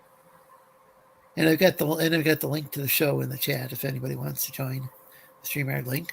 But so the problem I had was there's so many. It's like sitcoms used to be really popular, and then all of a sudden I think it was during the writers' strike, but even before then they started having these reality TV shows, and then when there was a writer's strike in the U.S., we stopped having as many sitcoms made here, and like we'd have these so-called reality shows. But the weird thing is like it seems like they were like at least scripted, or maybe they're just edited a certain way. Hmm. And so I'm not quite sure. I had the feeling that they had made these. I had always heard that these reality TV shows, like they saved money by making them that way. It's so I don't know if they have a team of writers. Maybe it's that they don't have to pay as much as far as the cast. You know, if you just got some regular Joe Schmo who's like I don't know how much they pay people, and some of these are like competitions too. So, like game shows, these Maybe reality they're shows, sea Big manatees Brother, like in South Park. huh? Maybe they're sea manatees that write the shows, like in Yeah, see South Park. like yeah. It turned out South Park had the whole thing about Family Guy, and it turned out that the spoiler alert, Family Guy was written by sea manatees. That was actually pretty damn good. I like Yeah, Family Guy, but yeah. I had a good laugh at that. Oh yeah, yeah, yeah. I know you're a fan of Family Guy. Or so I don't know if you catch up with like the recent stuff, but I assume like you're a fan of the old school stuff, though. At least, Of what, Family Guy or? yeah, Yeah. I like it all really. It's all pretty good. Yeah. yeah. I watched I watched one where Peter Griffin was hypnotized. The more recent episode. Yeah. Did you see that one? Yeah. Yeah, That's I pretty don't think good. I'm gonna. I'm not gonna really describe. I don't think I should probably describe it on here, but just go back and watch that, folks. Like, maybe type in do a search on hypnosis and Family Guy or Peter Griffin. Watch that episode if you're not like too like squeamish about sexuality and stuff. Because oh man, that was I thought that was hilarious. It was just so twisted. And but like yeah, with Family Guy, I think as Family Guy and South Park went on, like I think both of those shows, there would be like episodes that I'd find interesting. It seemed like it go through a spell where maybe I wouldn't like it like as well. And then I'd go and start watching this, with both shows, I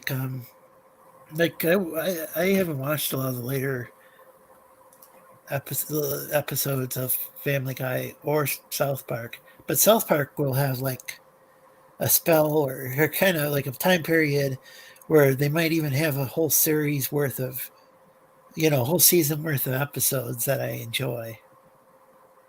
It's quite well done and quite tasteful the way South Park did Rip Family Guy though. They're like, if you feel Yeah. like joke after joke, then watch Family Guy. If you feel like something with like a preachy message, watch South Park. And it's just like they're both good in their own right. Unfortunately, I don't think that episode is re-aired because they had a certain prophet from a certain religion, and that people can't like depict on, because there's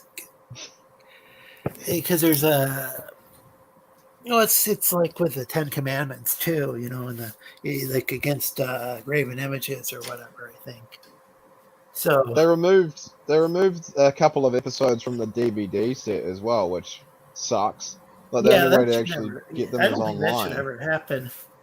Yeah, I want to buy the whole thing. Yeah, when I got Beavis and Butthead, and I got like I had a PSP, and I keep losing the PSP, but when I had it, they had Beavis and Butthead, and I went to watch it, and in the parts where the music videos, where they rip on the music videos and mock the frick out of the music videos, that part had been removed.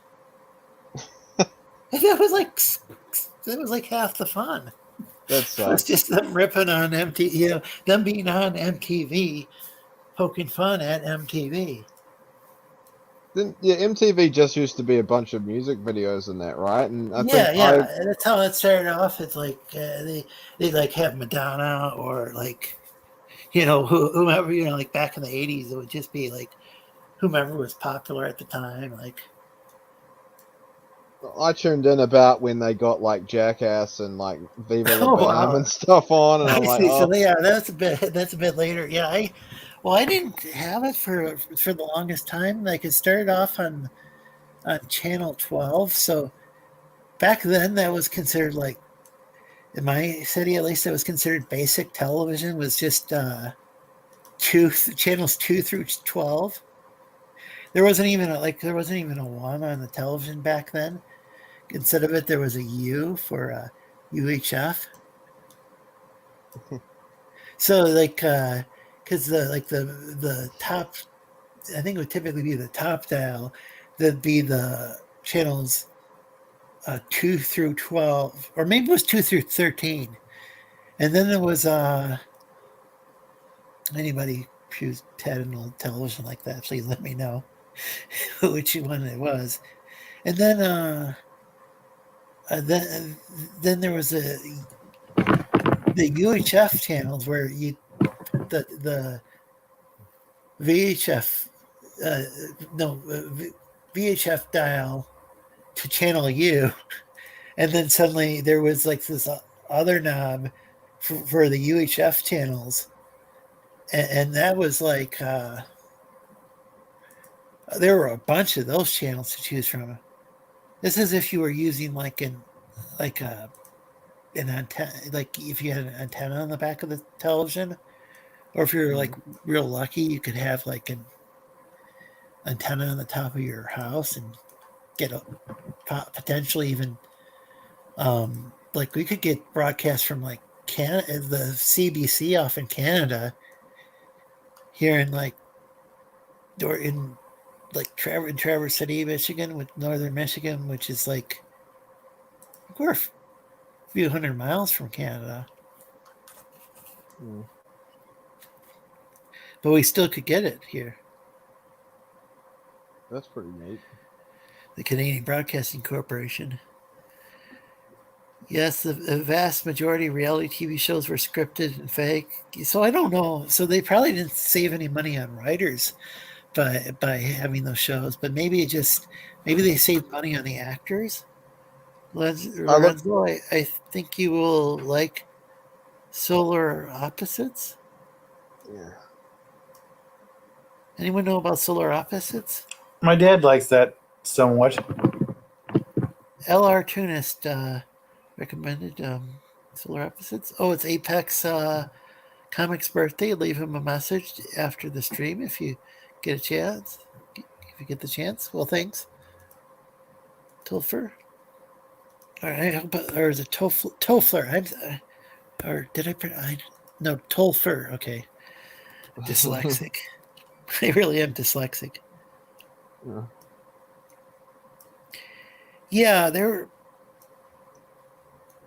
Is anybody old enough here or willing to admit that they're old enough to remember those old television sets? Because I can't remember if they had like you and like you too. Yeah, it actually was you, and then the number 2. There's no number 1. I can't remember if it went through number 12 or number 13. I'm not that old. Shit. Back in my day, we had to turn the television on with a crank handle. Well, print there. I think my dad said something about that once. He gaff after dark. Yeah, it was pretty close. I mean, like we didn't have not too the first remote control I remember having was for the VCR, and VCRs were around for a long time actually. I love those. Huh? I love VCRs. Did you ever have one where you like had to, in order to like program ahead for a show, it was like setting a clock on the stove or something where Yeah, you just push buttons or like on the microwave? it felt like you had to like disarm a bomb. Yeah. How Do you technical it remember was. that? Yeah. Yeah, and then later on you could just use a remote control and it was from when it was so much easier. Like, and then DVRs, those are great, but I don't know. Last time I had cable, I didn't want to spend money If on you a got a DVR. VCR up now and told me to set it to like record a program, I could not probably remember how to do it. Like that's how lost I am with things now. It's just if you're not using that muscle memory, it just goes. Eric remembers. Okay, channel 13. Okay, I even remember we had rabbit ears. Yeah, rabbit ears antennas. Yeah, then we had like 2 different kinds of antennas. You know what? That was better too, because whenever there was a storm, like the satellite wouldn't. There's obviously no satellite that like it wouldn't just cut out. It was like just the rabbit ears, and the picture would get a little snowy, but you could still watch. So the many satellites in your country are Sky TV. Yeah, Is that Sky it? TV and Yeah. Freeview. We've got Freeview, which is like a cheap ass version of that. It's like if you've got a satellite on your house, then it's still satellite TV. You can't use rabbit ears anymore.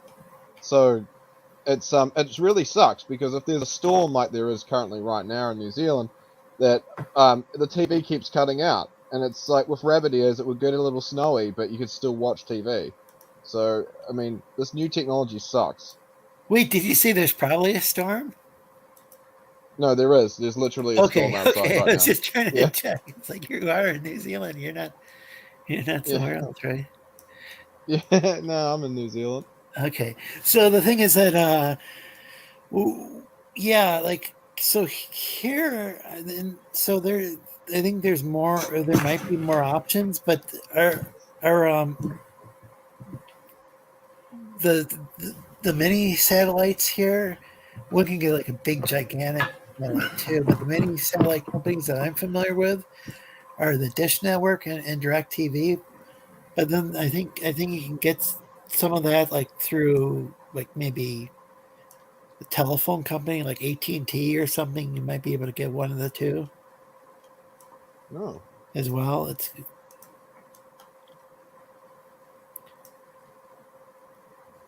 I look back at some of the shows we used to watch though, like like Jackass and Viva La Bam and stuff, and I'm like, what the hell was I thinking? Was this actually entertainment? Yeah, what was the second one called? Where Viva La Bam, was it? Or yeah, I don't know if I watched that one. with Bang Mangira, it was like his own show, and from Huh. Jackass.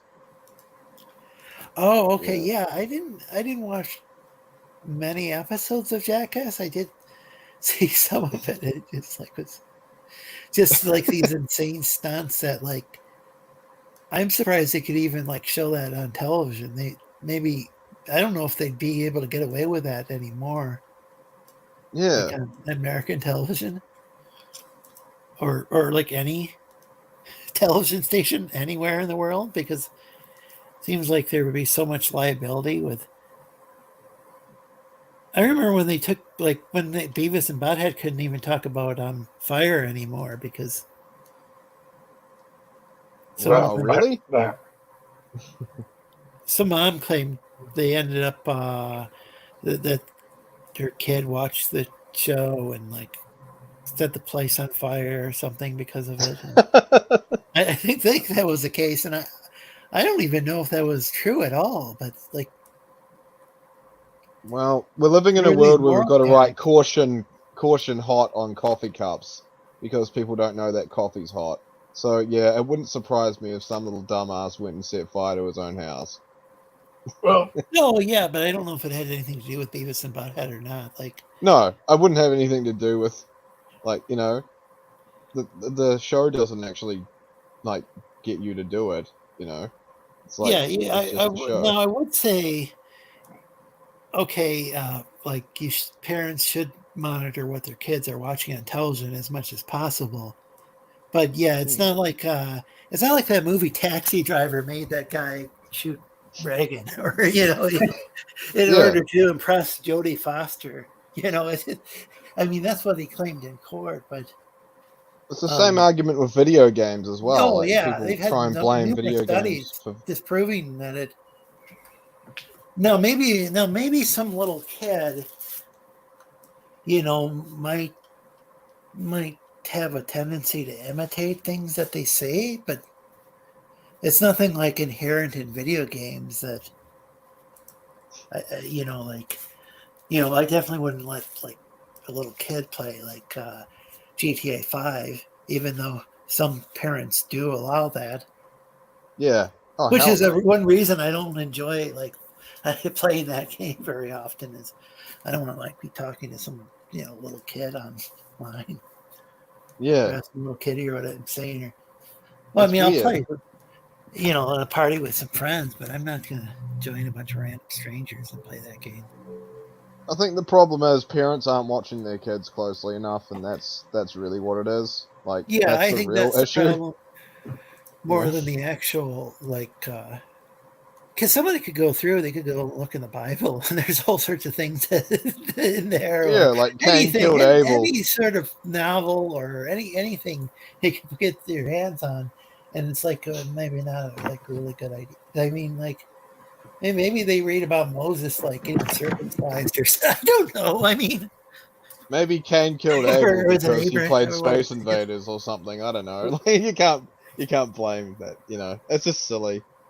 It's just Yeah. I mean, yeah. Anything like I remember like on the cartoons, like with like the like the cartoon characters putting the cane around their neck. And I think my mom was like, no, yeah, that's not something to try. yeah. It's, It's like just how like they would go and there'd be somebody they'd be on stage and they would be totally bombing. They'd be just totally sucking at it as being a good entertainer, and then somebody would take a cane and put it around their neck or something, and yank 'em. remove that entertainer from the stage. Well, what's a real concern now though is that like parents are just giving kids like tablets and things, and it's like they've got this Oh, access to this world of absolute degenerate crap. Like, oh yeah, uh, yeah. And YouTube has this YouTube Kids stuff, but like there's a lot of videos that are being labeled that. It looks like the YouTube algorithm is just kind of randomly labeling things for kids, and a lot of those things aren't necessarily, they're not at all appropriate for kids. Yeah. And this was after YouTube had already gotten in trouble for having things that kids were supposed kids shows that were like completely inappropriate, like I think there was some baby being like given some sort of like injected with a needle or something crazy like that. What the fuck?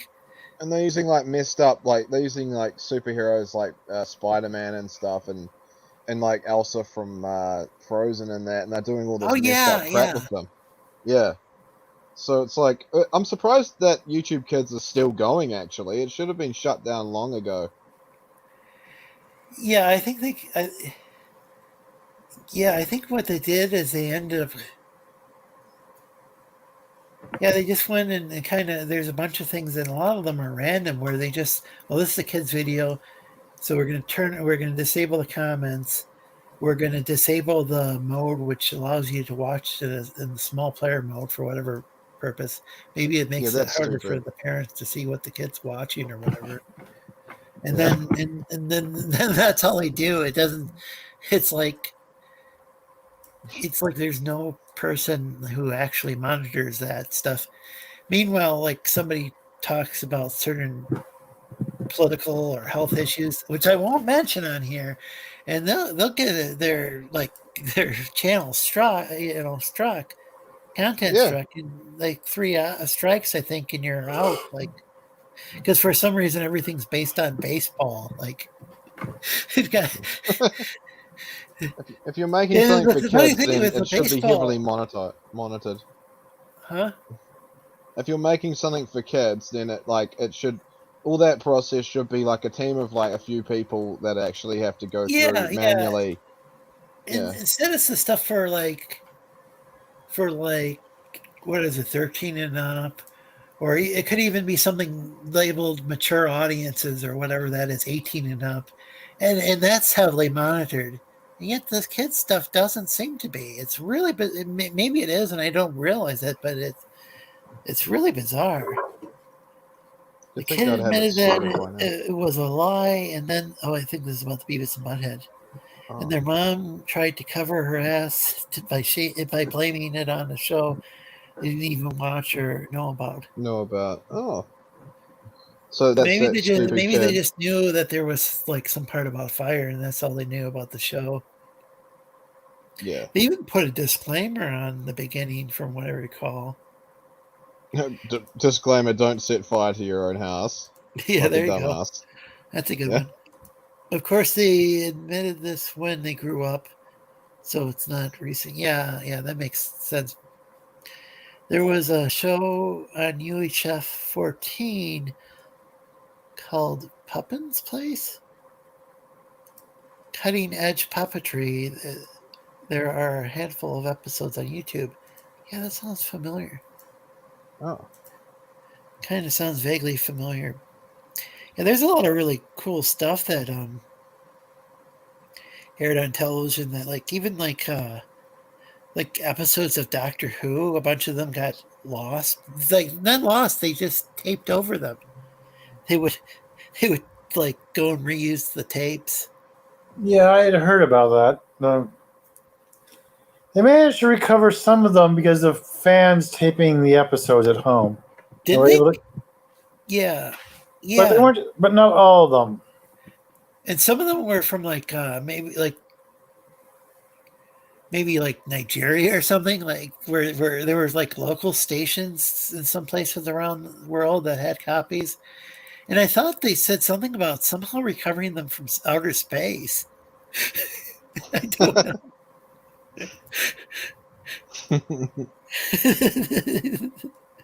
I sure hope that's true. That would be perfect for a science fiction show.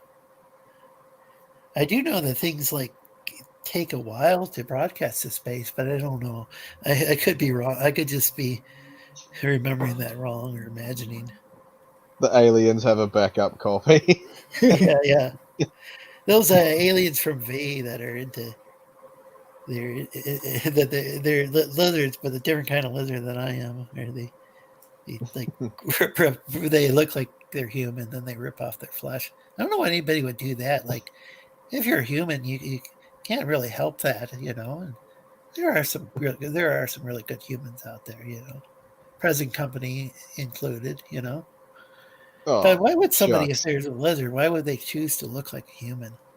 I just don't quite understand. Just be proud of yourself, Be proud of your green skin or whatever lizard color you are. Yeah. Some of my ancestors were kind of golden brown, like the ancient Altrusians. I identify more as an Altrusian than a Sleestak, but my surname is Sleestak, so I would call this the Sleestakians. I didn't even come up with the name the Sleestakians either. That was one of the founding members of the channel. Oh. But I don't necessarily want to change the name to the Sleestakian channel, because if I leave a comment on video and it turns out like later on in retrospect that was a dumbass comment, I don't want everybody on the show to be included in that. That's because that's my own dumbassery at work.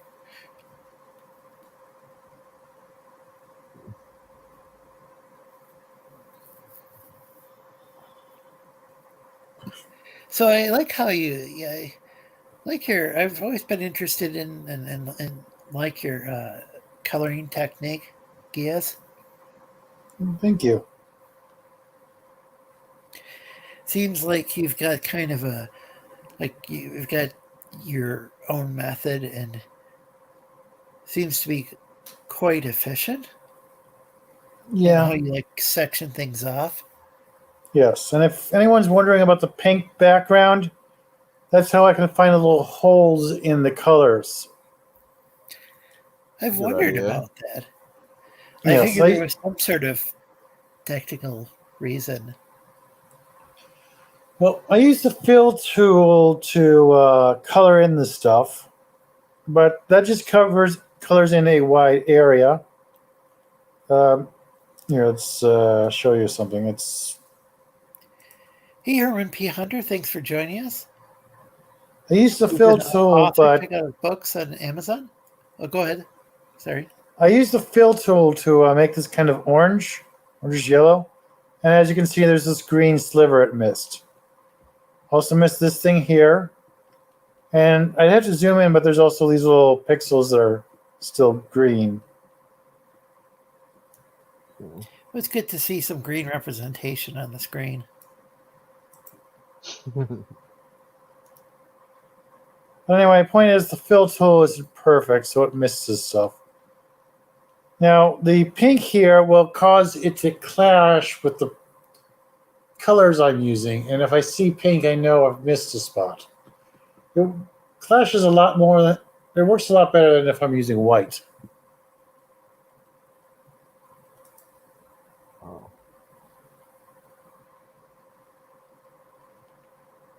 Like once when I finish this, I'll be using white or perhaps no background at all.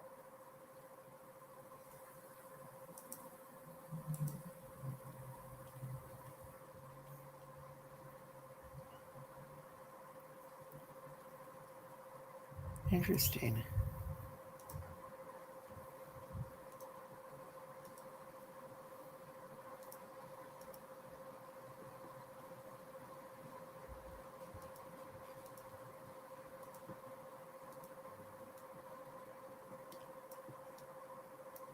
Anyway, something I recently started doing is listening to audio books on Hoopla. Or however it's listen to audiobooks where? Hoopla, or however it's pronounced. It's this online library thing I get free with my library card. That's awesome. Yeah, but I can only rent 7 audiobooks a month. And I started a series with 12 books in there already. Wow, that's a lot to go through though in a month, I would think. But I guess it depends on the length of the books. For me, Yeah, that would be a lot. there are a couple of hours, but being Oh, audio okay. books, I can do other things while I'm working on it. No, that's really cool.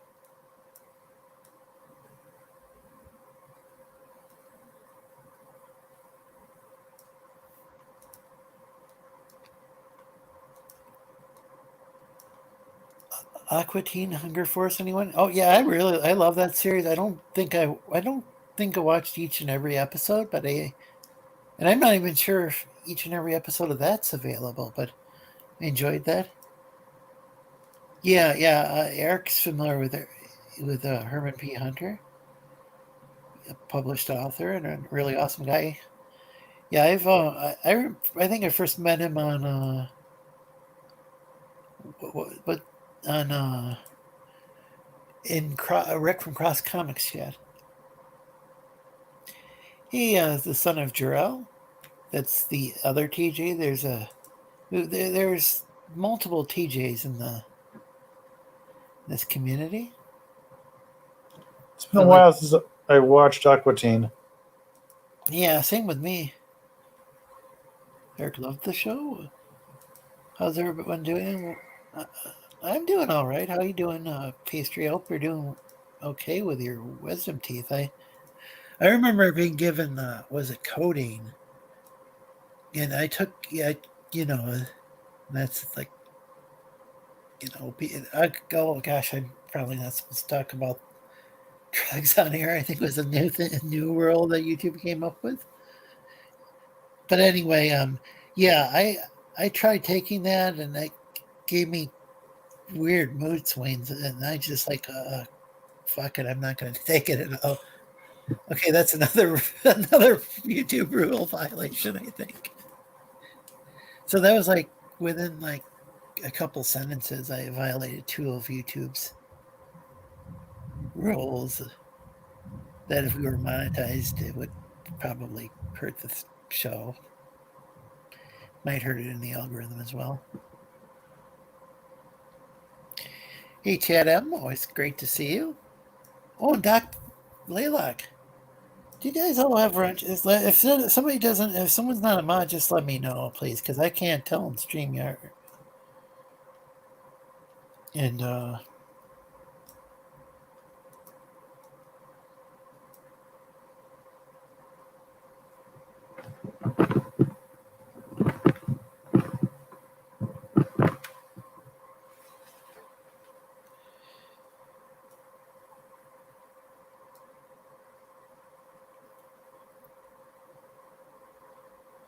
so I'm just kind of just sharing.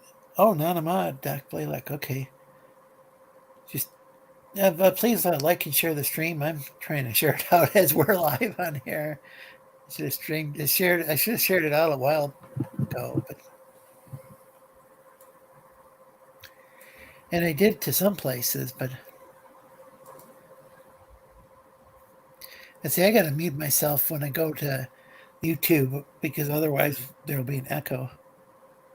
Echo. Yeah, I've been hanging around with Daniel too long. That is a joke he'll make.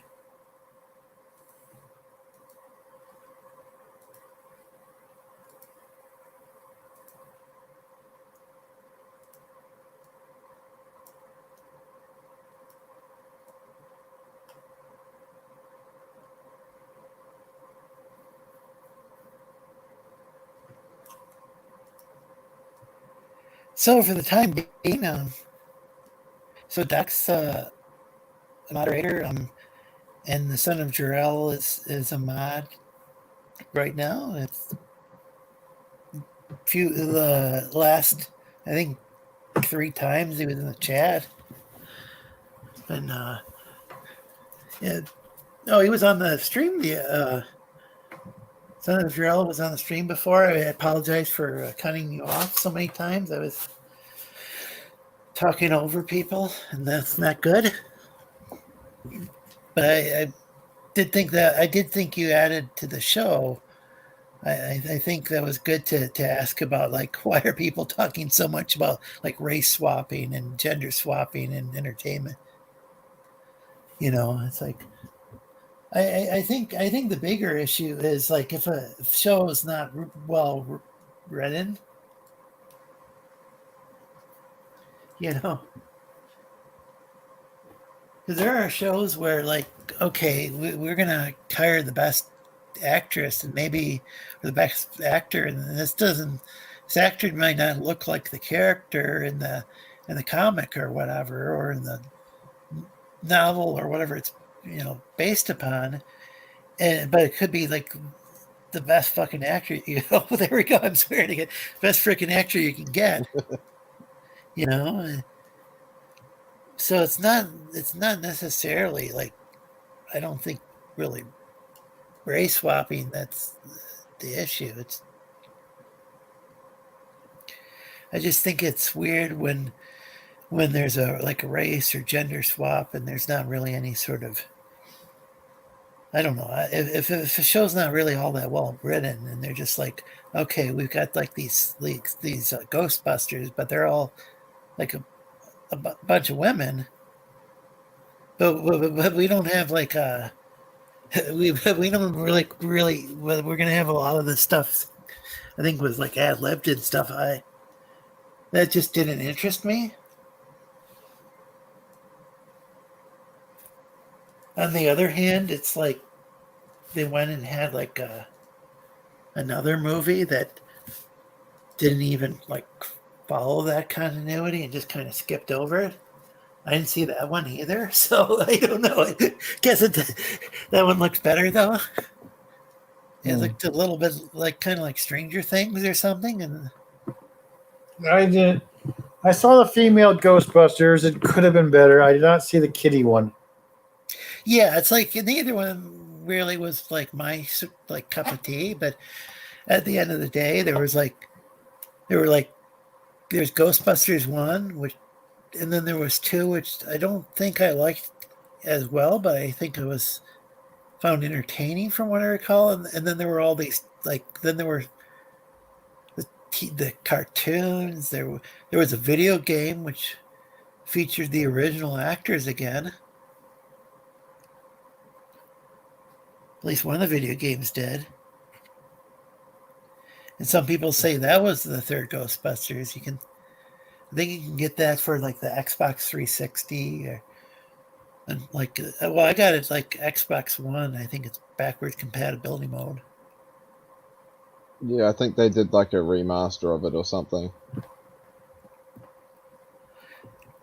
But I definitely can understand like the Son of Jarrell, like, it's like, why are you focusing so much on race and gender, with critiquing these reboots? And it probably isn't all that necessary. Like, a lot of people are focusing on that with a Little Mermaid reboot. It's not necessary, and it's a double standard. Like, these characters have already been established, right? Like, Yeah. the Little Mermaid is white. That's just what she is, right? That's who she is. You want to make a new character, go for it. But, to take a character that we all kind of can sort of relate to in our own sort of way and change it, it's just like saying, like, imagine, like, me as Video James NZ. Now, what if I race swapped? Would that be appropriate? Would that sort like of... you become green or something? Yeah, exactly. I could be a You Smurf. sound like you're a lizard. Like, would that be appropriate? Would people, it's just the same. I know they're fictional characters, but the reason that they have already been established, and people like them for what they are. If you want to create a new character, go for it. I understand why they have to meddle with and mix in with something that's already been established. Like, create your own kick-ass characters. Yeah, I don't think the race swaps are necessary, but like, I don't even think that though. Like, I don't even. So I kind of like. There's a couple things that aren't necessary. I don't think it's necessary to change to swap races or or the character or swap their gender most of the time. Occasionally it'll make sense, like if you got like the best, like you got like Eartha. I thought Eartha Kitt. I prefer her over the other Catwoman on on the 1960s Batman. Like she had that nice purring noise, and I think she was quite seductive. Now, some other people prefer I think there were two other actresses who portrayed Catwoman. But it's been a while since I watched the 1960s. Yeah, I think there were in the Adam West Batman. There was two different actresses who played Catwoman. One of them was black. Yeah, there. I thought maybe there were three, but there's two that I hear brought up, quite a bit. And the people in the chat can see the name of the other one besides the cat. Was it new? I can't. Did their last name begin with an N? The one who was, I think, before Eartha Kitt. Anyway, is it Nooners or something? There's only Afterlife that Ghostbusters doesn't exist. Yeah, I haven't even watched that. So when you race, gender swap, and establish IP for no real reason, that's why do in the first place swap. So here's the issue. So that isn't really necessary in the first place, but on the other hand, it's not always even necessary to mention the race and gender swap when the whole fucking thing sucks to begin with. I think the only if the thing's not any good to begin with, if the thing's not even following the original storyline. No, to be perfectly honest, I don't mind the gender swap as long as they had done it well. Yeah, if you make the gender swap thing the main hook for it, then there's no real point in doing it.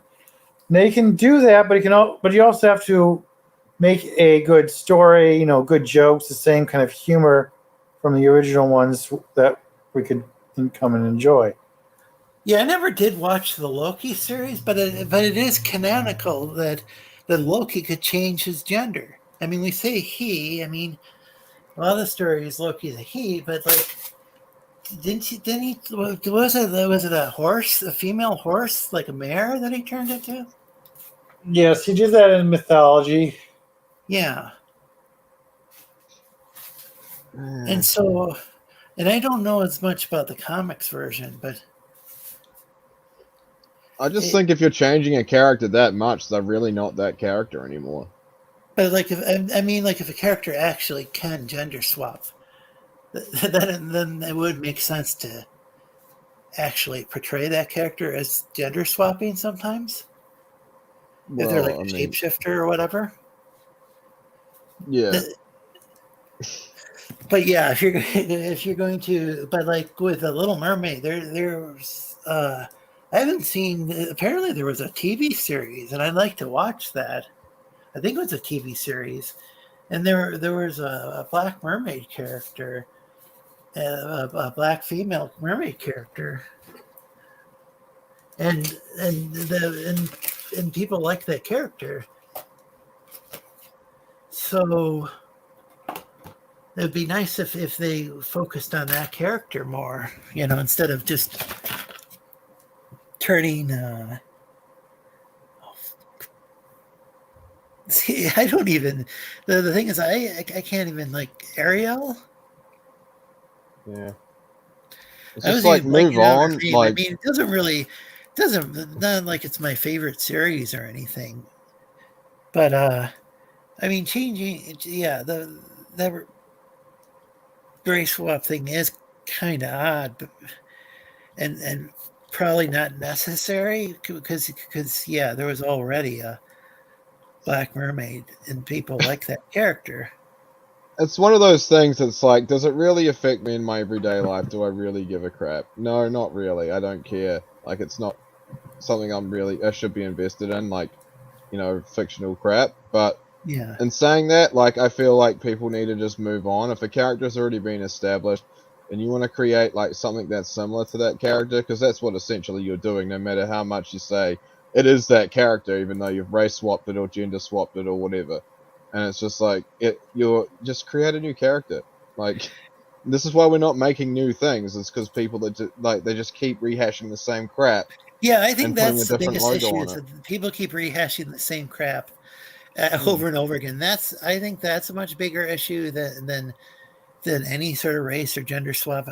The thing I don't like is how it's like I think they're using that whole race or gender swap. You know, they're doing that and using that maybe as a gimmick. It feels like because there's nothing original about the thing except for by the way, you know, we got this guy and now it's instead of a white guy, it's you know who's right-handed. Yeah. It's like a Latina woman and she's left-handed. And it's like, what? Whoa! It doesn't make any sense, you know. It It's like, blows why? my mind. It's like, but like, well, I remember like watching like Star Trek Voyager and Deep Space Nine, and and there were very diverse characters. I think they did a poor job with the Chakotay character and portraying him as a native character. They probably should have just, since the actor was Mexican, they should have just made the character Mexican. Because I think they kind of painted themselves in the corner with the character because they didn't really know anything about native cultures of the Americas. What's more shameful? Yeah. What's more shameful is that they're like, you know, it took them how many years since the movie or series or whatever ended to reboot it and just change something so stupid and pointless in order to repackage it and give it to us again. It's like, you thought it took you 5 years to think of, like, since the series ended, to think of rebooting it as a black character or as a, you know, woman or whatever. It's just like, are you kidding me? Yeah. That's your best? Meanwhile, like Captain Sisko is my favorite captain, and he was a black character, and he's the best. I'd say he's the best captain of, as far as I'm concerned, of all the Star Trek shows. Kind of a spoiler alert if people haven't seen it, that he does eventually become a captain, but I won't go into detail about how or why. But because he starts out as the I can't even think of the title, but he starts off as running the guy who's in charge of running the space station. He's the head honcho of the space station, which I think I'll probably be canceled tomorrow for saying head honcho because that's Spanish. And I'm butchering the Spanish too because H isn't even supposed to be pronounced. LR Tunis says, here's a random question no one asked for. How did you and James become friends? What's your friendship story? Oh gosh. I can't actually remember. Did we meet through Doug's channel? I can't remember. Could have been through like Mecca McCheese, maybe, or yeah, could have been. Or Skinny, back when Skinny would talk to me. I don't know. I'm not gonna say anything bad about him on air or anything. I'm not gonna badmouth him. He's not here. Just Kevin. Yeah, I actually can't remember. Lately. Huh? I actually can't remember exactly. Yeah. It might have been the I Kind of Believe show. Did you watch that? No, I never really sort of tuned into that. Yeah. Well, beat the hell out of me then. I have no idea. Idea. I don't have any idea how I know you. Yeah. We've known each other for so long now. Yeah, it's cool. It's a mystery. Or I think I fell into the land of the lost. It could have been through a certain retro gamer whose name I will not mention. Oh, yes, could have been too. I think that's probably the deal. Yeah. And either that or the land opened up and I fell into the land of the lost. I think I might have met that guy in the I Kind of Believe chat. Oh, yeah. Yeah, promoting his channel, which you know, and back when the guy did movie reviews, they want to swap. I'm not gonna. Yeah, That's not something I'm going to talk about on here. Well, what? It took me a second. I am not gonna. Fuck. Here, oh boy. We actually have like I stream with trans people. I'm not gonna start dissing on trans people. Hey, Geeks with Cash. How'd you I need to be? get caught up with the chat. Let's see. Man, you are so Oh, hey, far Geeks with behind. Cash. Thanks for joining us. It might take me a while to get to your message. Sorry. It doesn't make sense, but nothing does in entertainment these days. So Doc had said, if you erase gender swap an IP for no real reason, then why do it in the first place? So the thing is, I think what's happened is I think part of the deal is that people have run out of ideas. Don't quite know why Red Hots keep getting swapped out with black people.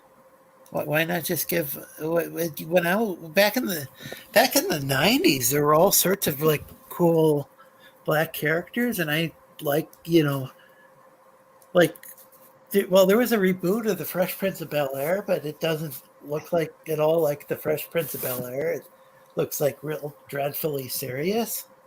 See, the thing about the That 90s that was a cool show though, because the it thing dealt about the with 90s is they did diversity without going, look at us, we're doing diversity. But yeah, back then it was like like Fresh Prince of Bel-Air was it dealt with some serious issues like place discrimination, pulling like Will and maybe it's Will and Carlton who were in a car. They get pulled over by the cops for no reason. That was it dealt with the social issues. The dad who was a judge. And that and like he and Will was talking about how cool it was that he had seen no, Will was talking about he was talking about nonstop about like Malcolm X and acting like he was like Malcolm X and his uncle Phil, who's a judge, he's like, I saw Malcolm X speak.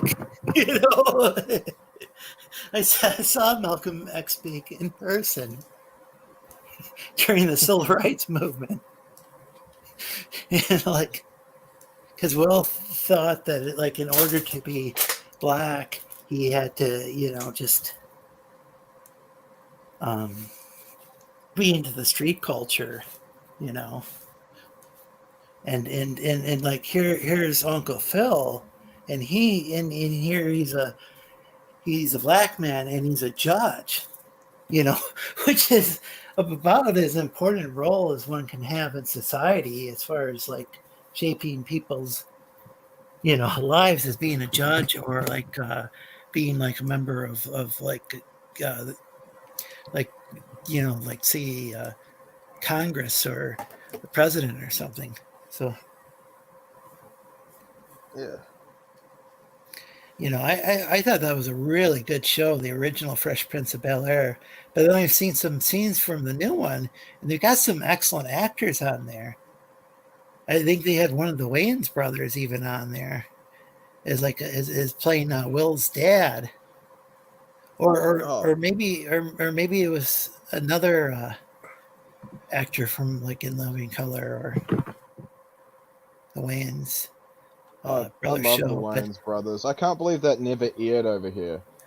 We got Fresh Prince of Bel-Air, but we never got Wayans brothers. And I don't know why. I thought it was Wayne's World. I really even knew much about the show when it aired. I think it was like on the WB, which I didn't know really much about that channel. Whereas In Living Color, which also had members of the Wayans family. And in fact, some of those same guys I think might have been on that show. I know one of the guys who was a DJ later went on to be a comedic actor. Cool. but it started off on In Living Color as the DJ, which had some really cool music on that show. Great. That was a very innovative show, In Living Color. But I imagine the Wayans was as well. It's very cool. Yeah, I'm gonna have to watch that because I really that whole family is so talented. Like, Oh hell yeah! I think they got like at least one sister as well in that family who's an actress. Talk about race swapping Velma. Oh yeah, Velma. Yeah, that's another thing that really doesn't make any sense. Yeah. Like let's have a Scooby Doo show without Scooby Doo. Yeah, they weren't actually legally allowed to use Scooby Doo. I think this might be the issue. Is maybe they legally have to change like every single aspect about it. These franchises, but they can only keep the name and not much else. Maybe that's why they make all these strange changes.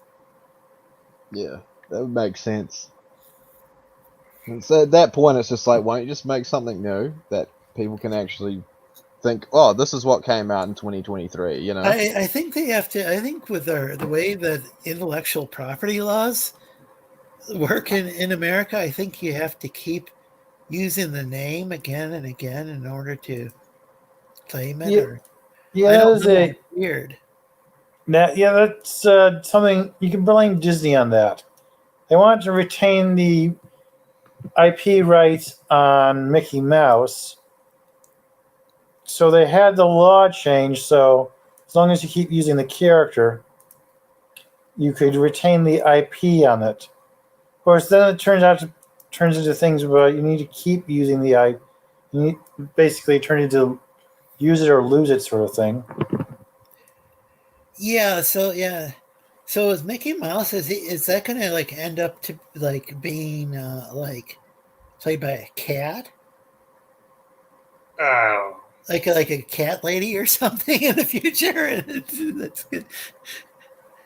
This is Mickey. This is our cat Mickey, and that's going to be their mascot. It's going to be an actual human lady with cat ears who like poops in a litter box, and that's going to be Mickey. No, I'm joking. Don't. This show is for educational, not educational, edutainment purposes. And Yeah. entertainment purposes. We're not even claiming to necessarily educate. We're just entertaining. I just silly lizard. Please don't sue me.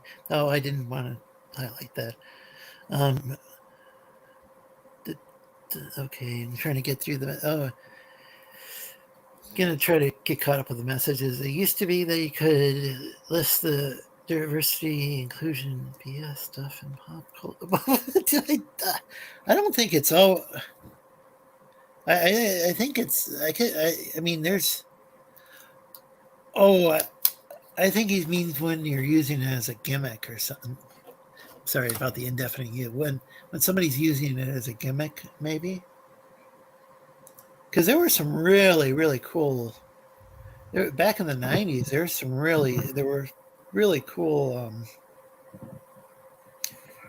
characters of all races, and there were gay characters on TV, and I thought there was some really outstanding writing. And some of that, I do think after that writer's strike, where I can't remember when that took place. I remember David Letterman was still on the air, and he ended up growing a beard, I think. Was it Letterman who grew a beard in solidarity somehow with the writers? I don't know how that shows solidarity, but whatever. Maybe it just pissed off the network for him to have a beard. So it used to be that okay. Now it is easier to list the IPs that have not fallen victim to it. Oh, okay. I see the unnecessary swaps. not defending Ariel, but the character is public domain as they can do what they want. Establish IPs like the X-Men and Superman. Else it's just asinine. Yeah, asinine's a good word. I like that word. It's a word my family yeah, like uses. even making Ariel redhead was a creative choice on Disney's part. She originally had black hair. What was her original hair? Black. She originally had black hair, as depicted in the Yeah. illustrations that went with it. She had I black see. hair. To go with Hans Christian Andersen's original story.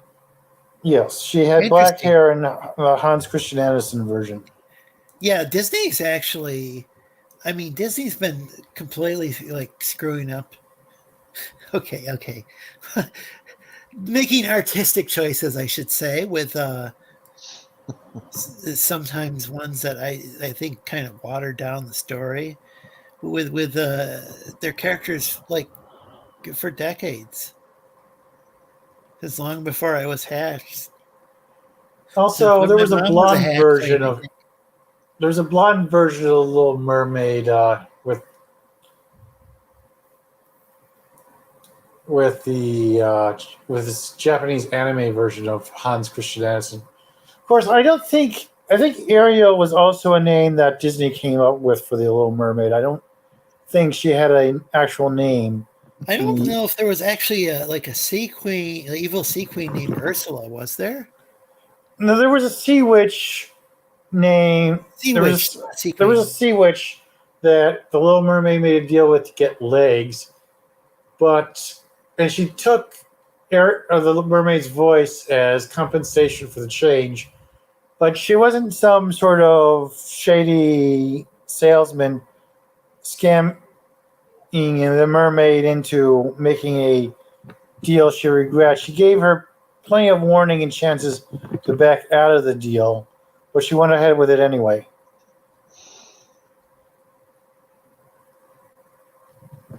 Yeah, I'm afraid of the pendulums. So the thing is that people are starting to.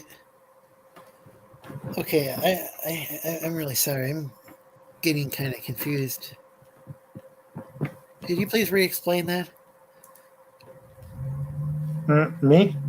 Yeah. Yes. Okay, there was a sea in the Little Mermaid, in Hans Christian Andersen version. The Little Mermaid fell in love with a human, and in order to act on that love, she needed legs to go talk with him and everything, or go interact with him. And to do that, she needed to make a deal with the Sea Witch. Okay. And the Sea Witch made the bargain to give the mermaid legs with this, time limit and the cost of her tongue. It wasn't her voice. The Sea Witch cut out the mermaid's tongue. Holy shit. The rusty I don't knife. think that was in the Disney one. Was it? No, it was not. Yeah, kind of an important fact to leave out. Now, the Sea Witch was not exactly aggressive with selling the mermaid on the spell, and in fact gave her plenty of warning and time to back out.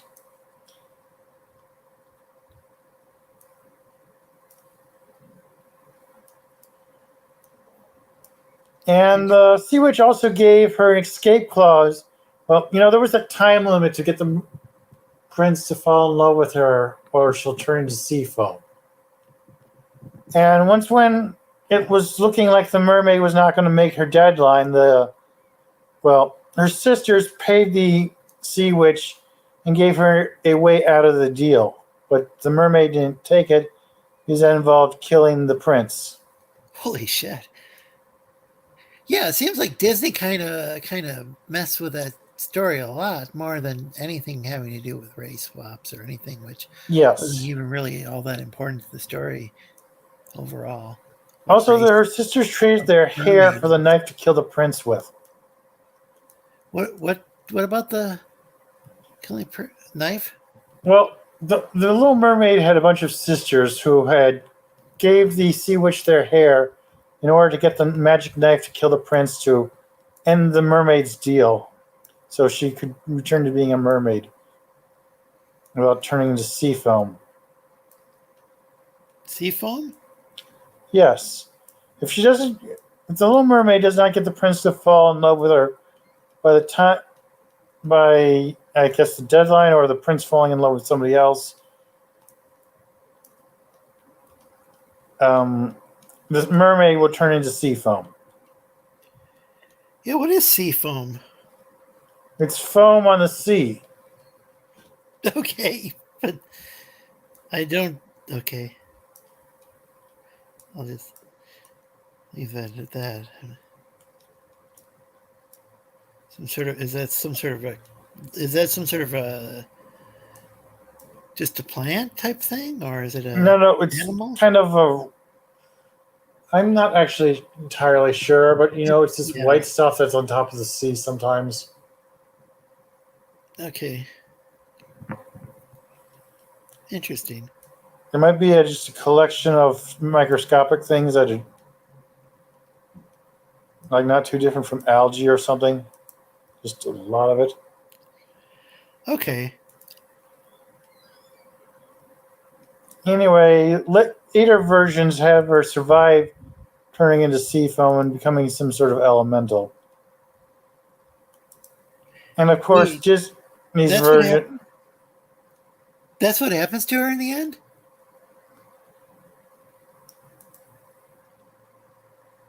Yeah, she turns into sea foam. That's how, Holy shit. Now the sea witch. Wow. In the Disney version, the sea witch also sabotages Ariel's efforts to win over the prince. Whereas in the original version, the sea witch simply just grants her legs and leaves it to that. She doesn't make any effort to sabotage the deal or anything. Yeah, so they went and they really changed it. I mean, like, she wasn't like any sort of thing with the whole race thing. Is she wasn't even a human to begin with, but she ends up looking like a white woman with black hair in the original, right? Yes. Okay, interesting. So yeah, Disney really. They already changed it so far from the original that, and it's a public domain thing that anybody can do anything with. So Yeah. which I think, Even as a kid, also Hercules. Even as a kid, I knew they changed Hercules' backstory. You know that Hercules movie they had? yeah, I know there was a cartoon Hercules. Now, when I was younger, there was a Hercules, like a made-for-TV movie, and Hercules: The Legend Continues, and I'm sure that actually changed quite a bit too. Well, there was this animated Hercules theatrical release movie, and then there was the television series. I don't know if there was a made-for-TV movie, though. If it was, it was maybe okay. So, maybe so. So the one with Anthony Quinn that was actually released at the theaters. Maybe I watched it on. Maybe I watched it on VHS. That's probably how I watched it, or watched it on TV, like as a. Okay. I just don't remember seeing it at the theaters all, but I explicitly remember seeing it in the theaters. Huh? I explicitly remember going to the movies. Oh, that's cool. That's the one with James Wood as Hades. Oh, that's another thing they did. They made Hades the bad guy. Like in Greek mythology, Hades seems actually one of the nicer gods, and one of the better parents at that. Yeah, Zeus was like really like. Yeah, he wasn't. He did like the gods in Greek mythology tended to be pretty ruthless, right? Like they would just go and and this is I think how like men who were like the head of the family or whatever, they could just do whatever they wanted to, I think. Yeah. Do they? I mean, like they could just go off and have their way with people. With it wasn't. Well, that's the thing with Zeus. He keeps going around and screwing random mortal women. Yeah, and his wife keeps punishing the women for that, even though often Zeus disguises himself. like Lita and the Swan. Was Yeah. that one example?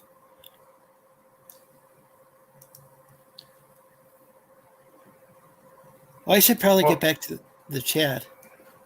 Yeah. Right. One time he disguises himself as Artemis and seduces one of Artemis's nymphs and gets her pregnant somehow.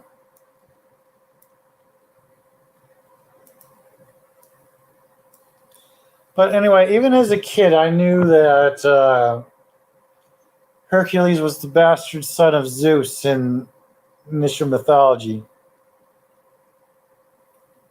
So, making him the child of Zeus and Hera. No mention of Hera being Zeus's sister in this.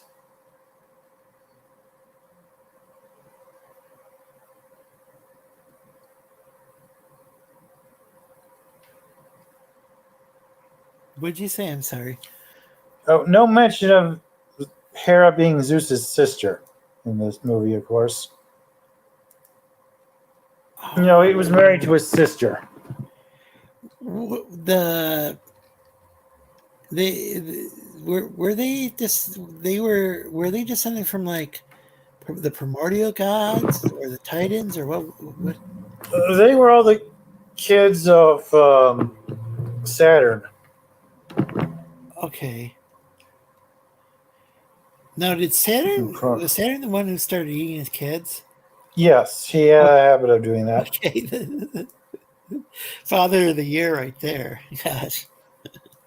Oh my gosh. Yeah.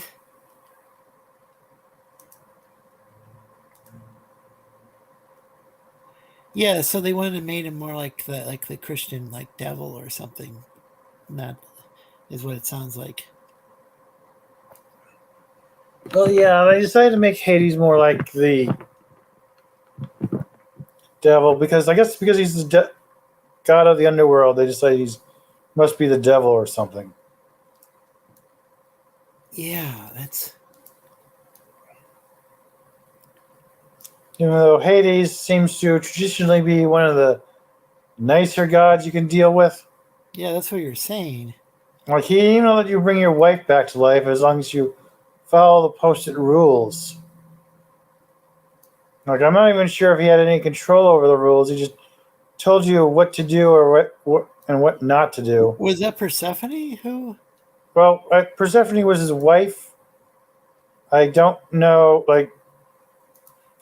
I know some of the heroes. I know maybe a couple of the heroes ended up in the underworld, and I'm trying to remember. I know there was a hero who went down to the underworld to didn't he try to get his wife back or something?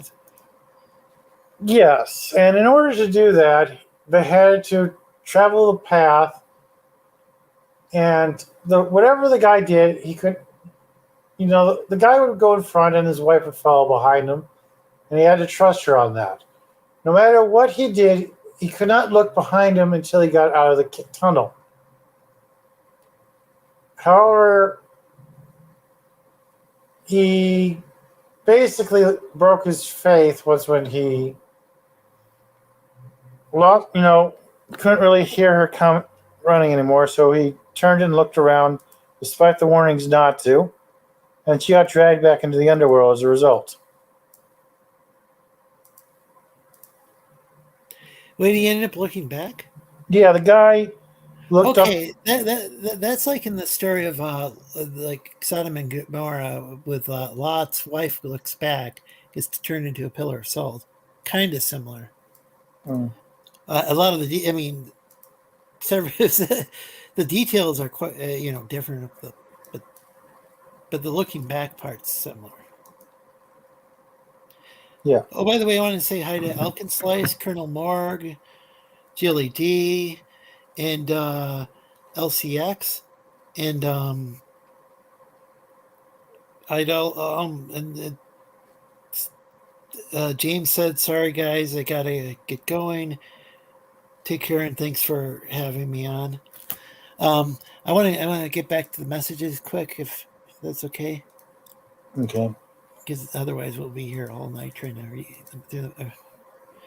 The next thing you know, they will say Mickey Mouse was always racist in Minecraft.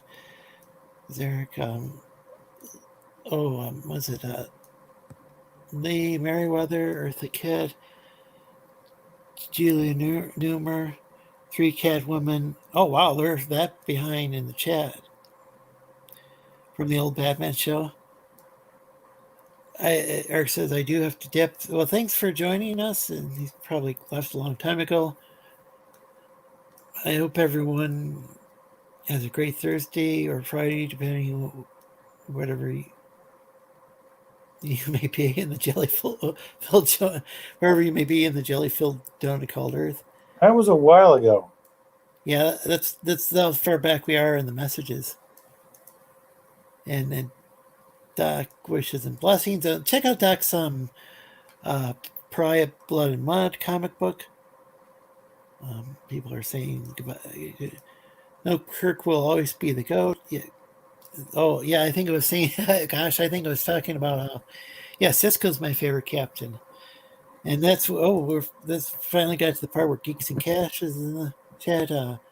Waterboy says people thirsty for eggplants. Perhaps they should try some high quality H2O. Interesting. Oh, the Thunderdome. Tim Lem said redheads are genetically rare breed and have been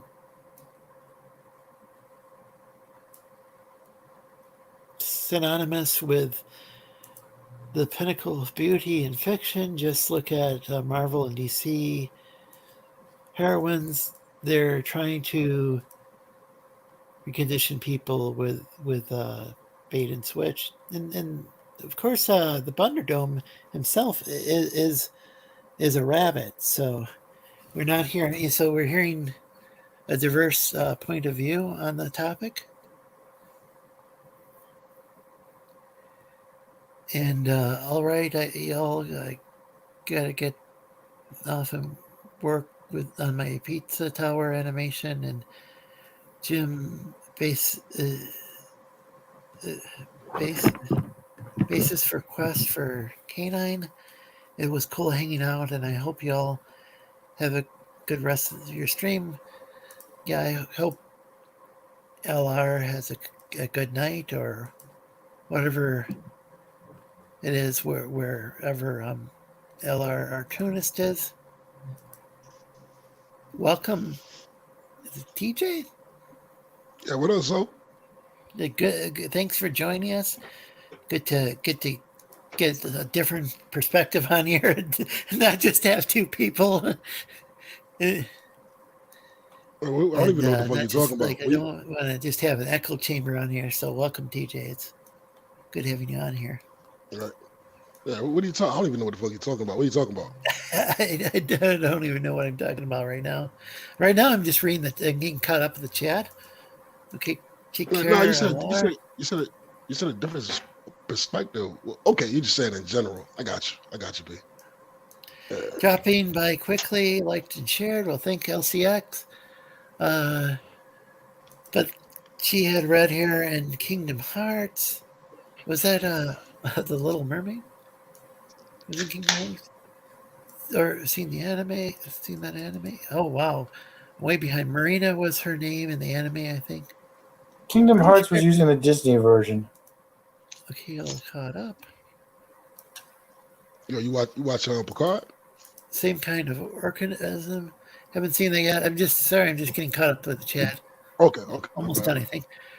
And I already read James.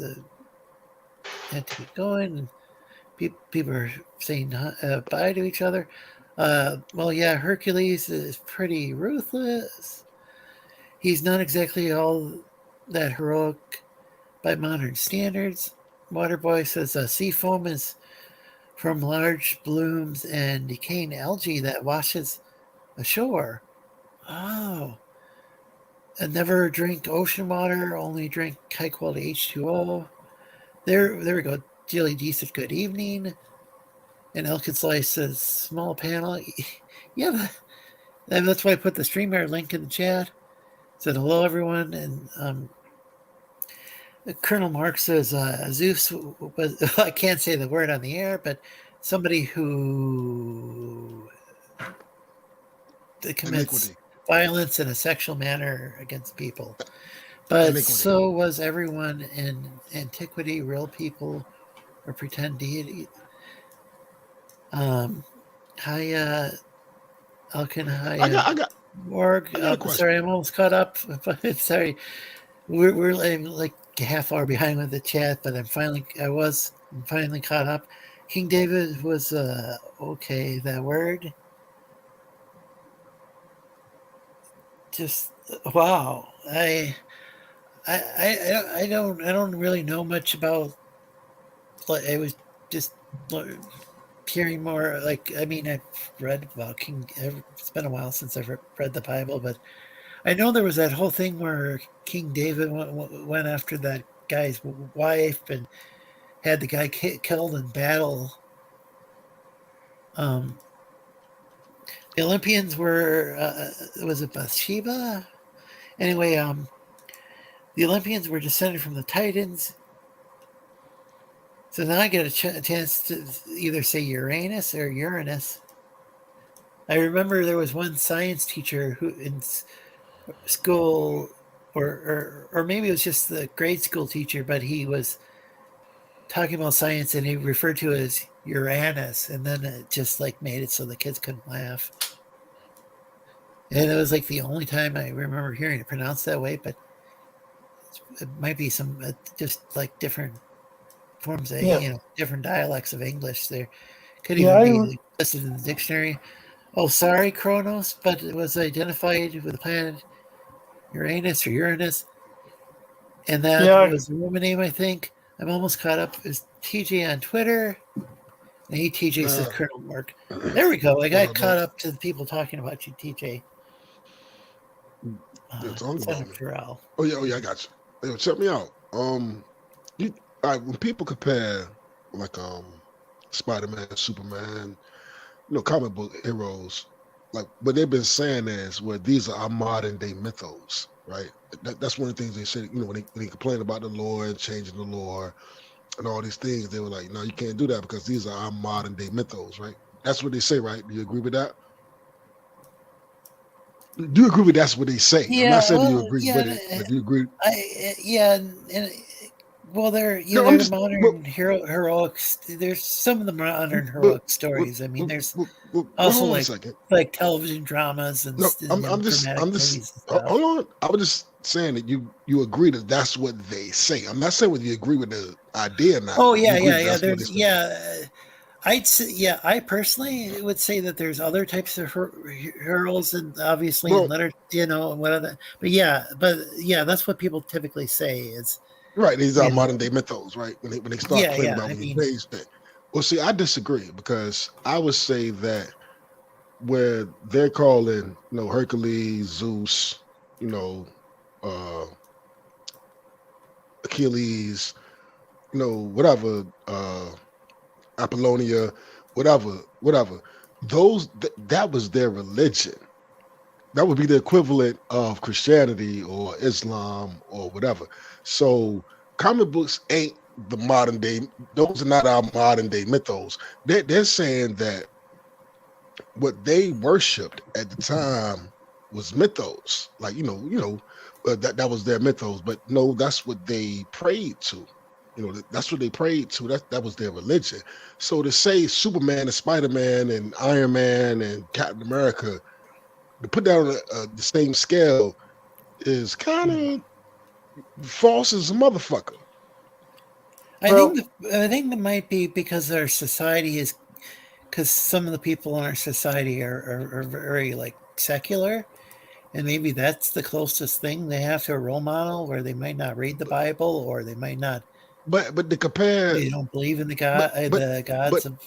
But to compare, they compare Zeus and Heimdall and that was their religion. North, let's say North mythology or Greek mythology or whatever. No, that's not the equivalent of Superman and Shazam. That's not the equivalent. That would be, if you want to equate it to something, that would be the equivalent of Jesus and Muhammad. You know what I'm saying? Like, you know what I'm saying? Zeus would be the equivalent of Jesus and Muhammad. Yeah. I mean, it might be more like Aesop. The comic books might be more like Aesop's fables, actually. I don't know if anybody believes. I don't know if anybody. They're fucking stories. Fables, Yeah. I do believe that it's not exactly the same as comparing it to Zeus. I get that they was tied with their religion and everything, but there were various stories and poems and stuff written about these mythological characters. But no, see, you keep saying mythological. See, this is what I'm trying to say. At the time, hear me out real quick. If you was existing in that time, there wasn't mythological characters. They were the same thing as Jesus, Muhammad, Buddha, how you equate it to today. If you was in that time, I think actually, like when it comes to like a folklorist, I think they would even use the word myth to describe, like, even it's like myth doesn't even. There's more than one term myth, so that's confusing. Like the word mythos. Word myth. So there's a Greek word mythos. There's what we commonly refer to as a myth, but there's also a concept though that from folklore though that myth isn't at least as far as folklore the folklorists go. It doesn't even make a value claim on. But check this out. It doesn't even make a value claim on whether or not the thing is true or false. So we say a myth doesn't have to be false. Okay, sorry. I shouldn't have said myth. Sorry I said that. Can we move past it? We say mythos now because we know that was foolish, and it was. Hold on, let me finish. We say that that's mythos. The Greek and whatever. We'll say that those are because they compare it to Superman and Spider-Man, but nobody here in the present day believe that Superman and Spider-Man is real, so it's not comparable. So when the people complain about where you're changing, these are our modern day mythos. No, they're not, because what you did was you're saying that what they believed in was mythos, which is true. That was but they believed in it. Nobody here believes in Superman and Spider-Man. Okay, you understand how I'm saying that's a false equivalence? I understand what you're saying, but you're just talking. Okay, and Geass didn't even really mean to use that word, but what Wikipedia says, and I know they can make mistakes, but this is my understanding too as well. Myth is a folklore genre, so it's a type of folklore consisting of narratives that play a fundamental role in society, such as foundational tales or origin myths. Since myth is popularly used, to describe stories that are not objectively true. So that's how it's popularly used. The identification of a narrative as a myth can be highly controversial. But from a scholarly standpoint, but what they're saying is from a scholarly standpoint, myth doesn't. It's like you got a foundational narrative. No, listen. What we're saying was a myth. They worshipped. All right, just hear me out. Yeah, but I'm saying if it's a foundational tale. Just stop. Pause. What we're saying is a tale, a folklore. What we're saying now is folklore. In 2023, we're saying that was the folk. They worshipped it. They believed that there was Thor. But I'm saying from the standpoint of folklore, somebody who studies these things. If you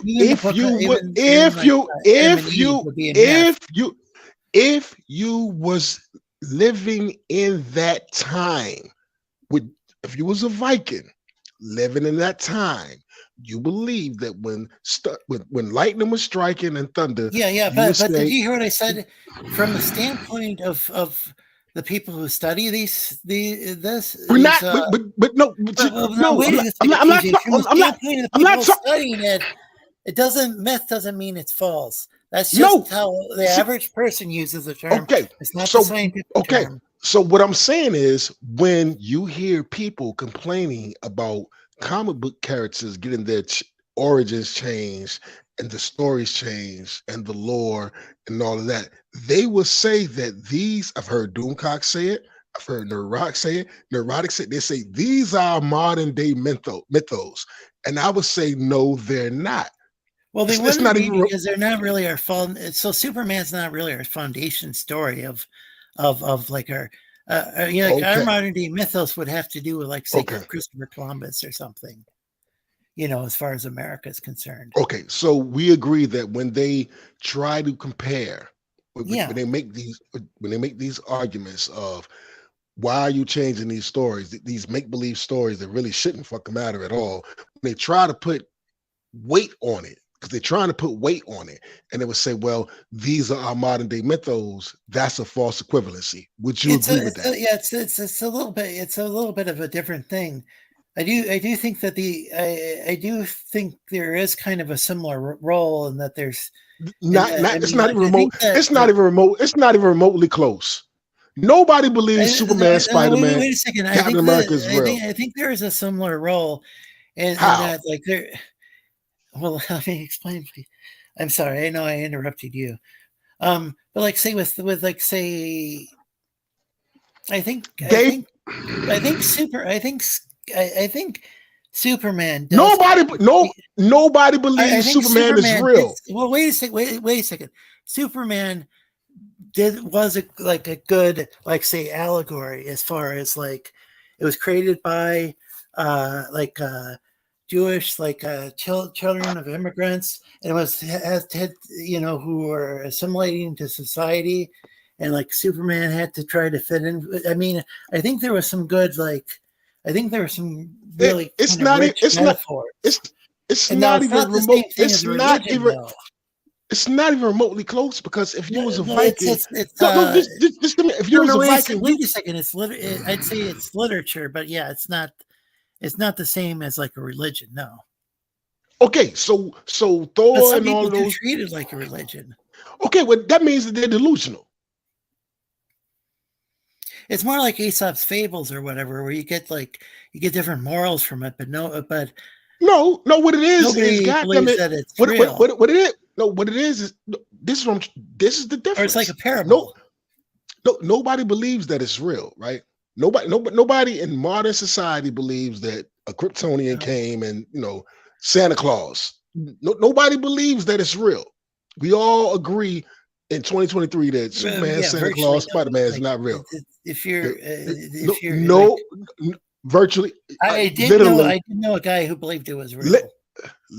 Okay, fan. Whatever. One out of 7 billion. Whatever, man. Whatever. But listen, nobody believes. I have met a guy before, okay. One fucking guy. Okay, I got you. One weirdo. I got you. But most of everybody, if you believe that Superman was weird, I mean, if you believe Superman was real, that kind of classifies him as being a weirdo. But we can leave that alone. That's like a grown man believing in Santa Claus. But we can leave that alone. Nobody believes this shit. The difference is, if you was a Viking, or if you was in Greece or in Athens at that time, you believe that those were the gods that you prayed to. Those guys on some of those channels, they're making a false analogy. But Geass didn't really mean to make that sort of analogy. He just kind of he said he took back.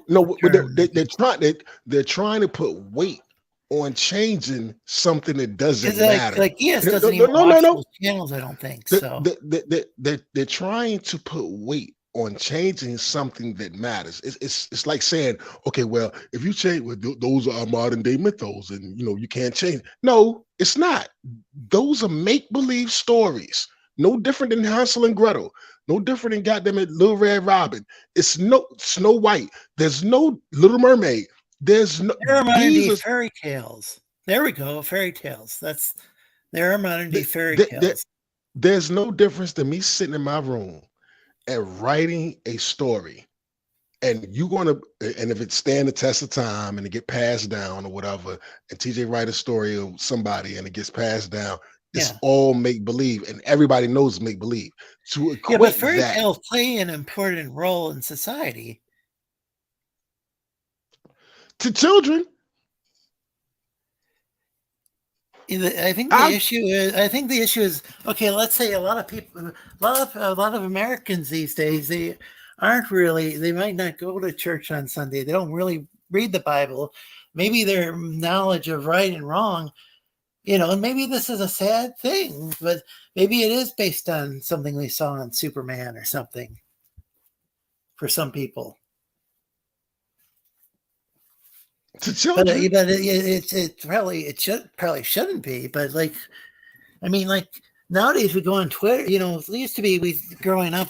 There are all these people I looked up to, and now I go on Twitter and I see these same people. I see these same people. Wait a second. I see these same people on Twitter, and the same celebrities I used to look up to, and it's like, oh man, these guys are just as screwed up as I am. These guys are like.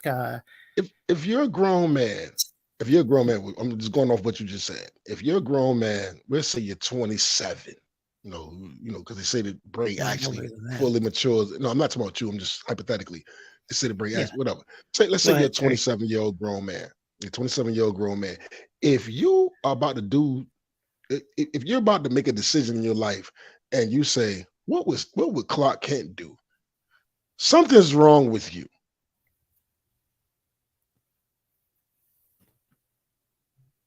The same thing as it's not the same. What would Jesus do? But that's different. Anna Banana, thanks for joining us. But if you're sitting there and if you're telling me that as a man, your moral compass, because you grew up reading comic books or whatever, and I grew up reading comic books, and you're sitting there thinking, well, what would Clark Kent do right now? Yeah, 27. That's probably not the best thing. That's, so what Tim says, and this is addressed to you, TJ. It says. They say that because they were taught Joseph Campbell in college, and it sounds smart and deep to say pop culture people are the modern myth. So it's something they learn. A lot of these people learn in college, and that I heard that with Star Wars that was influenced by Joseph Campbell. I'm not talking about Joseph Campbell. He studied all these different religions and stuff. I'm not talking about the creators of the stories. I'm not knocking the creation of the stories. What I'm saying is, when you listen to these people, I'm gonna give you a prime example. Everybody's up in arms because Ariel is black. Or we're not even gonna say Ariel because there's a whole thing with redheads, whatever. So we just for the sake of. There's a lot of redhead characters that have been. This was something we were talking about earlier because you were asking about what we were talking about. That was one of the things. But we'll say they changed. He was talking about mythology, about Hades, the god Hades. Though he got into that, right? He had moved beyond talking about that. But go ahead. Right. We'll say Tinkerbell or Black Elves or Black Dwarves on Lord of the Rings, right? They get in an uproar, and my argument is it's not real. You know what I'm saying? There's talking dragons. There's everything that you can possibly imagine that is from somebody's imagination. But the minute that they change somebody's skin color, you get outraged and then have the balls to say, well, it's not because they changed their skin color. It's why they changed their skin color. And my thing is, well, if it don't matter, then it shouldn't matter because it's make believe anyway, motherfucker. It's fucking talking dragons. I was saying that earlier, saying that these changes are arbitrary, but the bigger issue is that they're not even following the source material at all to begin with. So I'm so sick. I am so sick. Then it was pointed out. Well, wait a second. Then it was pointed out that long before Disney even that even having Ariel as a redhead wasn't even part of the whole story. That's what Geass pointed out, that Ariel originally had black hair, and you know, Who gives a fuck? and then the other aspects of the story were changed by Disney as well. Like she Who turned gives into a sea fuck? foam in the original story. She turns into sea foam at I the don't end. give a who. It's make believe. Who gives a fuck? But I think What? the What? issue is What? that these stories are like hundreds of years old.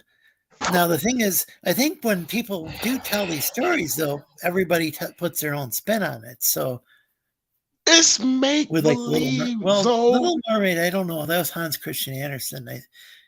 If he wrote that from scratch, then you know that's his story. Some of these Why though, you? like the Why are you getting Brothers so? Grimm and Not you. like Not Little talking Red about you. Riding Hood, there's all sorts of different variants, Not you. different Not talking about you. cultures. I'm not you. I'm not talking about you. When I generalize, say you. I'm not talking about you. I'm not talking about you at all personally. If you're going to look me in my eye and tell me that you're outraged because the color of the person's skin changed, right? And then say I'm not mad because of the color of the person's skin changed. Well, yeah, these guys focus too much on that. Where I think the fact that they're changing Who these fairy gives a tales to the shit? point where they're unrecognizable, I think Look, that's a bigger issue. Because look, I think I'm these 40 fucking fairy 5. tales are some of them are hundreds of years old. Some of these are Fairy tales. Say it again. ancient stories we Say it have. again. Say it again. From, Fairy tales.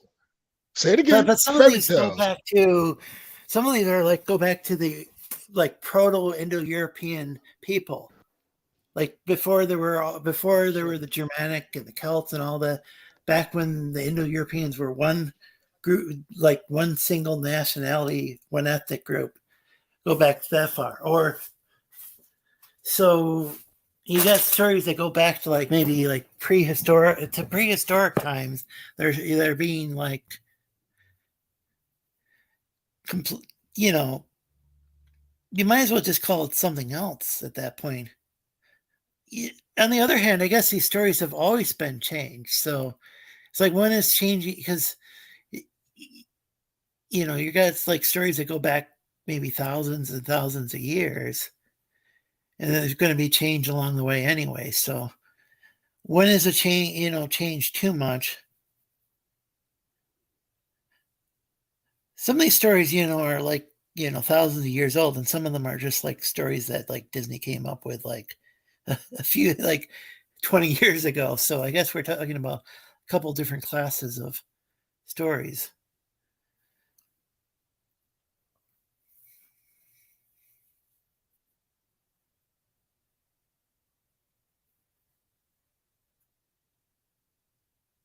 Disney also took like the story of Moses and kind of changed that too. I mean, though I thought they did a pretty good job with that.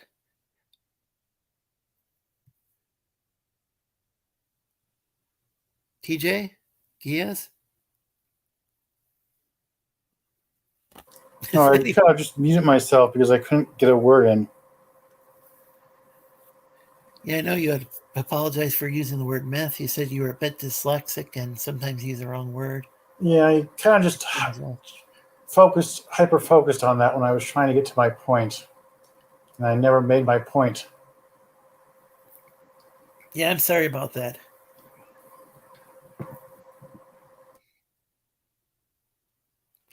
Do you remember what your point was?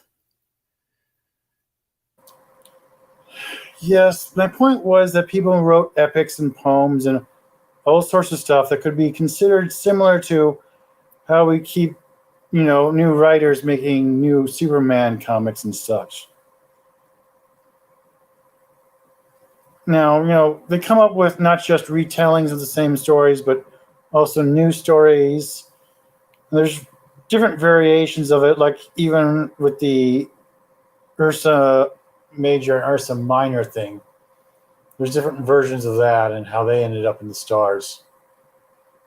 But it frequently just involves Zeus screwing somebody over and Hera getting mad.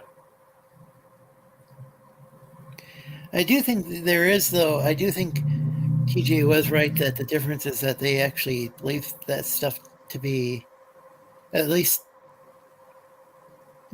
like true in a certain way. I mean, not like they didn't have modern day history like, and a lot of times things would have like different layers of meaning. So there was like one layer that was literal, and then there'd be like like maybe more allegorical interpretations, like.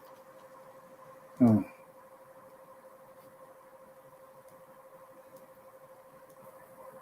Yeah, admittedly, I haven't fully looked into Christians' folklore and everything as much as I have with Greek and such. Comics and movies don't feel like ancient myths to me either. Oh, I'm sorry. Don't mean to bring that up again, but that Morg, it's pretty. I'm pretty sure people are bothered by the skin color and don't want to admit it to themselves, says Morg. I would agree with TJ on that if that's what he means. I don't really. I think the bigger issue. I keep saying I think a far bigger issue than like, okay, this person is described as physically looking this way or that way, is that like the very basic ideas of these stories are like changed to the point where they're not recognizable. I mean, that even happened like say with the movie The Fly. The original movie The Fly, I think there was some sort of teleporter, or I mean, there accident or whatever type situation. Kind of like what happened a lot in Star Trek, but before Star Trek even existed. And this guy spoiler alert, ends up being fused with a spot. But like everything else from like the original movie, Vincent Price was one of the actors. In the Fly remake movie with Steve Guttenberg, a lot of the elements are different. Or the Mummy reboot, that was quite different from the original.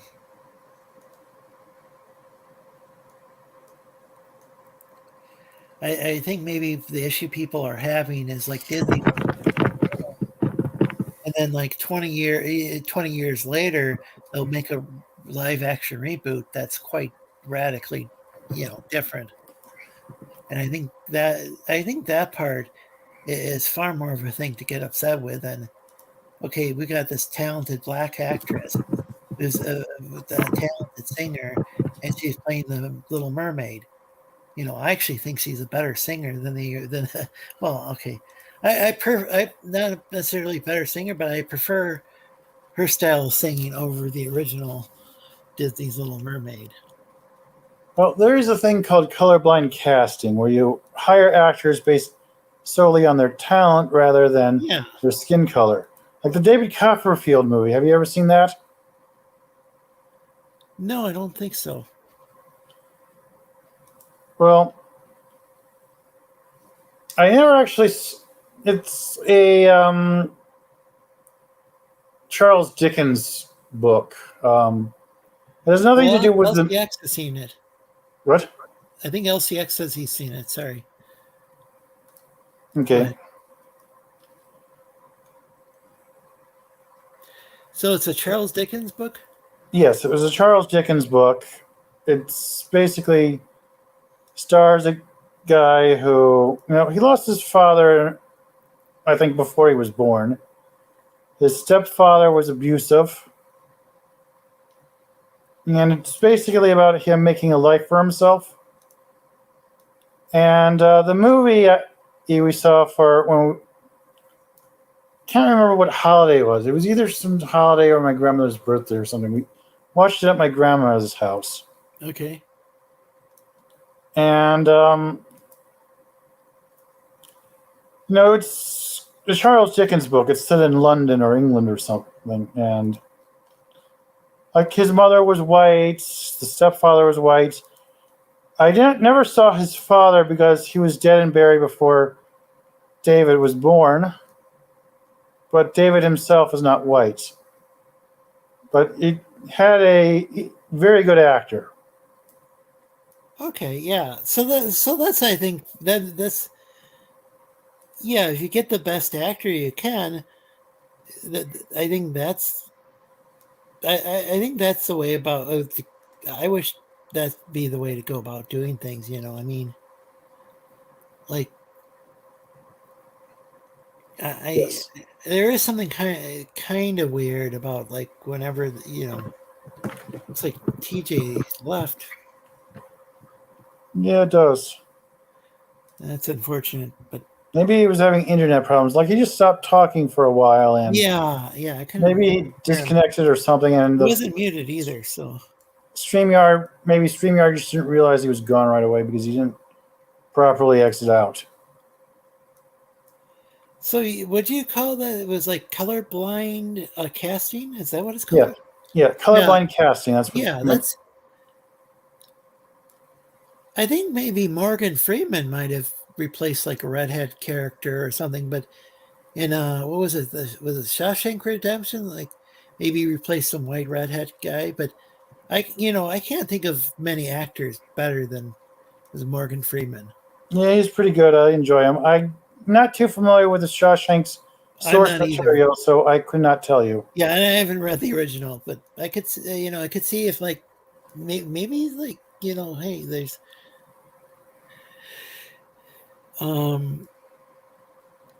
so let's see. Yeah, I'm pretty sure some people are bothered. Yeah, some people are bothered by skin color and didn't want to admit to themselves. I would agree with TG on that. If that's what he means. Yeah, I think there are like these channels that like where they go and and apologize that if we kind of start sounding like that sometimes, but on this channel is maybe there are some who knows, maybe it's hard to tell what's in somebody's heart or whatever. It can get focused on too much, like the race or gender swap or whatnot. I think does get focused on too much. Where yes, like I think the bigger concern is like, once again, is this well written, and is this faithful to the original story? And if there's changes, okay, there can be changes, but are the changes being done in a creative way? Or are they just being, done because whatever? Maybe some lawyers make them make changes or whatever because. Yeah, I do know there was change. I do know there was changes to David Copperfield. The Life and Times in David Copperfield, I think it was. Okay. But like for example, this one woman dies, and like there was this one scene in the book where this one woman, one of the possible love interests for David Copperfield. And she was, in the movie, she was present during this one scene where they can confront this one guy who was defrauding a woman out of her money. And he asked, "What are you doing here?" Which I did not realize it at the time because I wasn't familiar with the source material. That was a reference to her being absent during that scene while in the book version. Oh. Yeah, she was actually at home dying in the book while that scene was going on, and they didn't kill her off in the movie. I know with the movie Pet Sematary, comparing that. Hey, Dragon. Hello. I know the movie Pet Sematary it's like seemed like there was some like character, like maybe I know there was like an old guy who talked about the Micmac burial ground, and I think maybe I don't know if they changed something in the. I think maybe they made a remake, but I think in the original version of the movie, I think they made some changes from the book. Maybe his wife. Maybe they didn't. I don't know if they included the wife or at all, or She could die in the If movie, you, she could die in the book. It's been so you- long since. Well, she if wasn't you want actually both married movies to that him. they really screw around with, watch all the stuff from Wolf's Ridge. It's like both movies, like they're doing this one thing where they're scaring each other, but it's like just so bad. And What's it then they called? do a TV show, What are you talking about? I'm sorry. the Wolf's Ridge movie. Most Rich? Wolf's Ridge. Northwich? Wolf's, as in the one that's the bad at magic the most and everything else. But could you put it in chat so we Yeah, can? you might have to type that on. I'm sorry.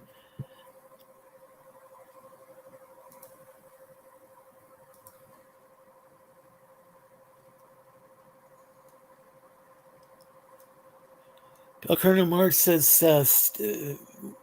stories always get retold according to changing context, who the teller is, and the audience and the stuff shouldn't necessarily bother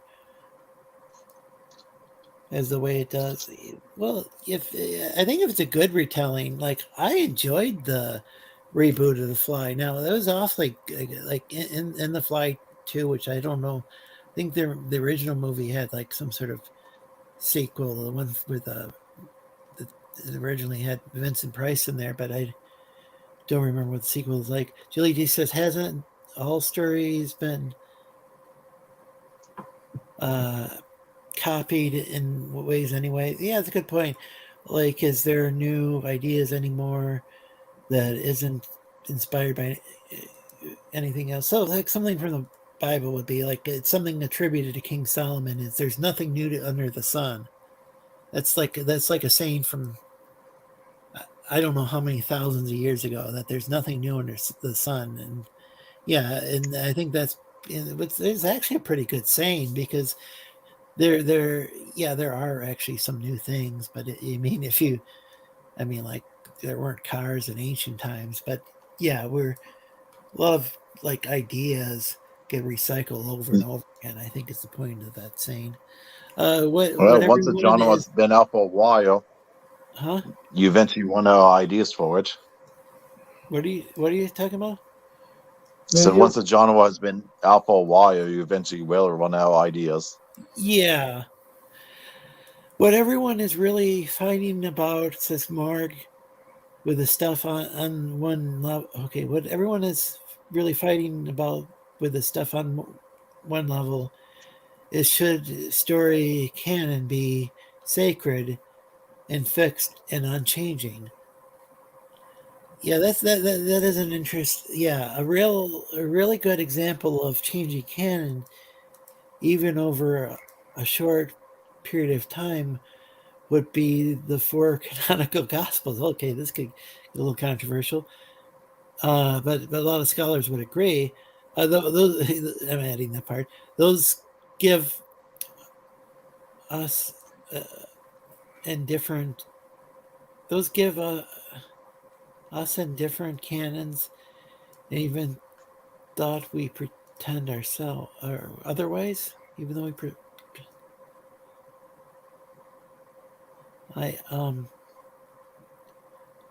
Really good example of changing canon, even over a short period of time, would be the canonical 4 canonical gospels. Those give us in different canons, even though we pretend otherwise. I don't know about the in different canons part, but I think I get what he's saying. Like,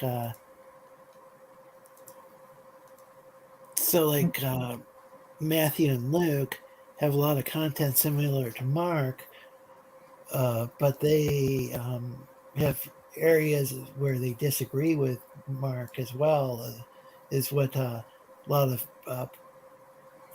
Bible scholars would say. Now there'd be some people who are maybe more fundamentalists that would say there's no contradiction in the Bible at all.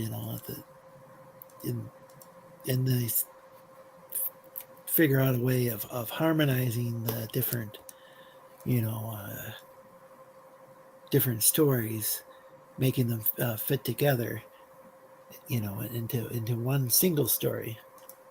I probably shouldn't dig too deeply in here, and if Daniel was here, he would be probably pretty.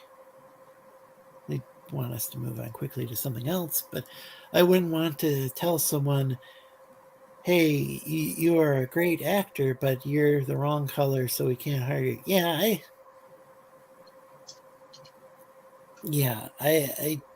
don't know. I think I wouldn't like. Okay, let's say somebody is a great Shakespearean actor, but they're black.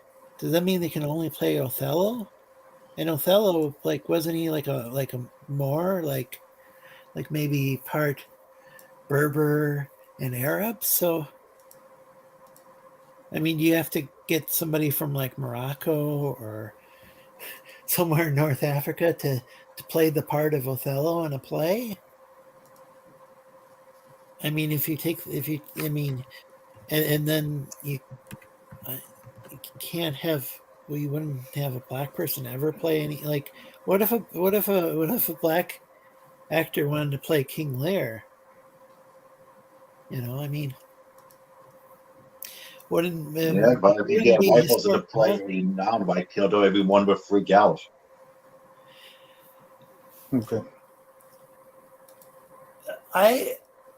The funny thing is we've got a guy we got a British guy playing Superman, and everybody, Henry Cavill, and everybody, and then he's like I guess he's not playing him anymore, but he's a lot of people's favorite. I just realized lately that here's a weird thing. So this is how disconnected I am with superheroes, not superhero. Well, yeah, superhero movies. Is I just realized lately, recently that that guy's British. I didn't even realize. So what? Superman's not even human. Yeah. Well, there you go.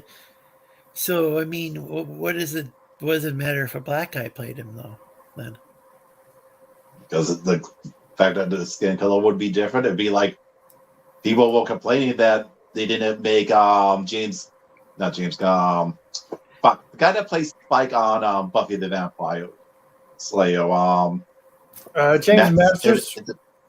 Yeah, the fact that they didn't when they were supposed to make him in Piccolo, they didn't make him green.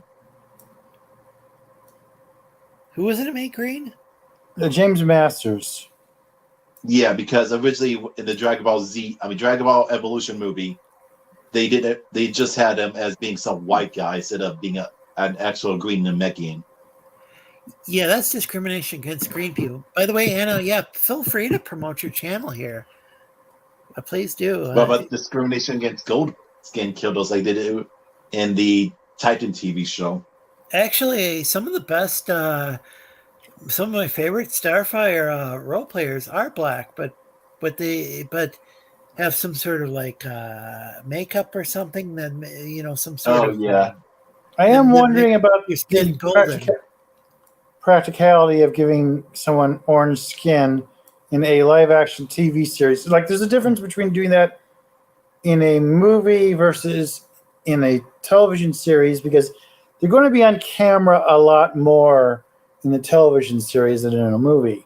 It's a lot easier to do makeup when they are just, going to be on screen for less than an hour or something. Do you realize what the trails in Star Trek had to go through every freaking time they were playing with them? True, but were there any main characters who were Trells? Yeah, Star Trek Deep Space Nine. Okay. Yeah. Okay, so But and not to mention those makeup for the Cardassians, the Klingons. Yeah, I realize that, but I'm also wondering, for the show's budget, and it's a bit more to do full skin color instead of just putting dots on someone. I realize. I want to make it clear to. I'm sorry to interrupt. Dragon, Geass is new to Star Trek, I think you've watched like the Next Generation or parts of it. I watched a few seasons of Next Generation, and Okay, that's so yeah, you haven't gotten to Deep Space Nine yet. So yeah. I kind of trail off. Yeah, My main thing is Star question. Trek Lower Decks, which is a cartoon series. So Yeah, you have no clue how long it took to put on the spots. Oh, by the way, hey Jedi Gaming. Says good morning, Lorenzo. Morning here. So it's morning over where. I hope I pronounced that right. Jedi Gaming. Yeah, you might. Some of these kiddos have to be in a yeah, there we makeup show go. for an hour. And okay, almost every major character has been white because white society did not let black people be anything important for the first 100 years of radio, TV, and film. Literature wasn't different either. Now the issue is though there are some really great characters like Blade. Why is Blade and it's not like a really major issue in my life, but still, why I'm not that big of a Marvel or DC fan, but it's like why is Blade reduced to like being the delivery boy? Well, shouldn't use delivery man. Shouldn't use the word boy. Sorry, delivery man. Why is he delivering food or whatever to people, and he's wearing a Bill Cosby sweater? What's What is why this? doesn't Blade have his own comic book? Well, why so that is kind of an issue is when people complain about tokenization is like there are a lot of minority characters, and a lot of female characters, and instead of focusing as much on them, like for a while there, Marvel was like, okay, we're not going to even say She-Hulk anymore. We're going to call her the Hulk. Why can't it's kind of bad that she's She-Hulk to begin with and doesn't have her own name and is kind of like a derivative character. But why make her take on the mantle of the Hulk? Isn't She-Hulk a good enough mantle? You know, and maybe it would have been okay if it didn't all happen at once. Like if there was like a lot of thought going into which characters handed down their mantle. Like I know I was talking about Marvel, but like DC had that Batman Beyond, where Batman's getting kind of old and kind of yeah, crusty, and he had to. When did it happen? Like there was a story behind that where well, He traffic actually used happened. the He had gun. to. yeah, he had to use a gun to save himself. Like that was Yeah. a line he had promised himself he'd never cross, and he was forced to do it. And he retired to prevent that from happening again. It was a result of his old age because he wasn't able to fight like he used to, but it was still something he didn't want to do ever again. Now that actually they could have very easily had a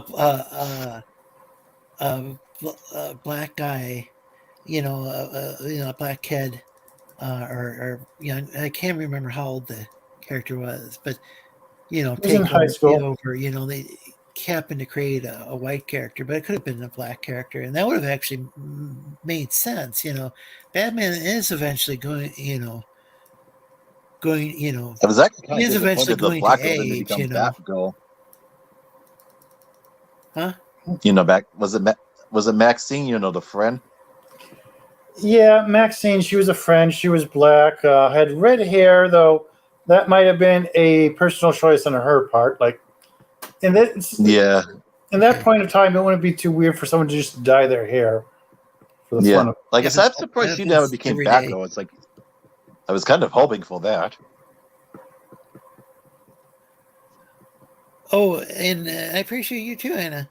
Oh, so there isn't really a reason to recast non-white characters as white the same way there is making white characters non-white. So My biggest issue is there's like isn't once again it's just like is like the storytelling and just the like it's just I think Hollywood's just out of ideas. That's the problem. You know. Also, there used to be.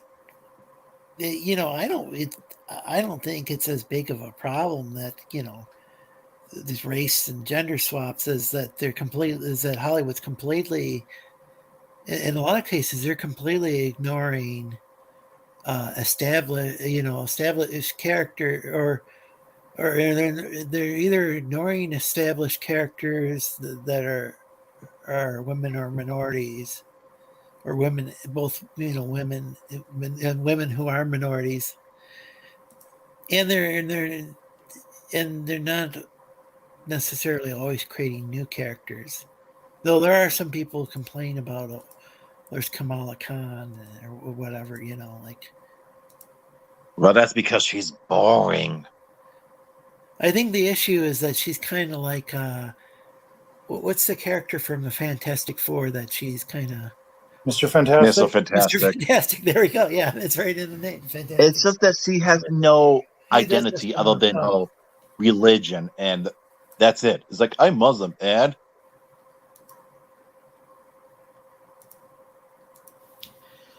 welcome. Like they have done so many. It's like there's so many better Muslim kiddos than her. Just look at the X-Men. Yeah, what I'd like to see is an emphasis more on not. I said more on, but more of an emphasis on established minority characters and more like cool, like more new, and also more new minority character, like women and minorities that are well told.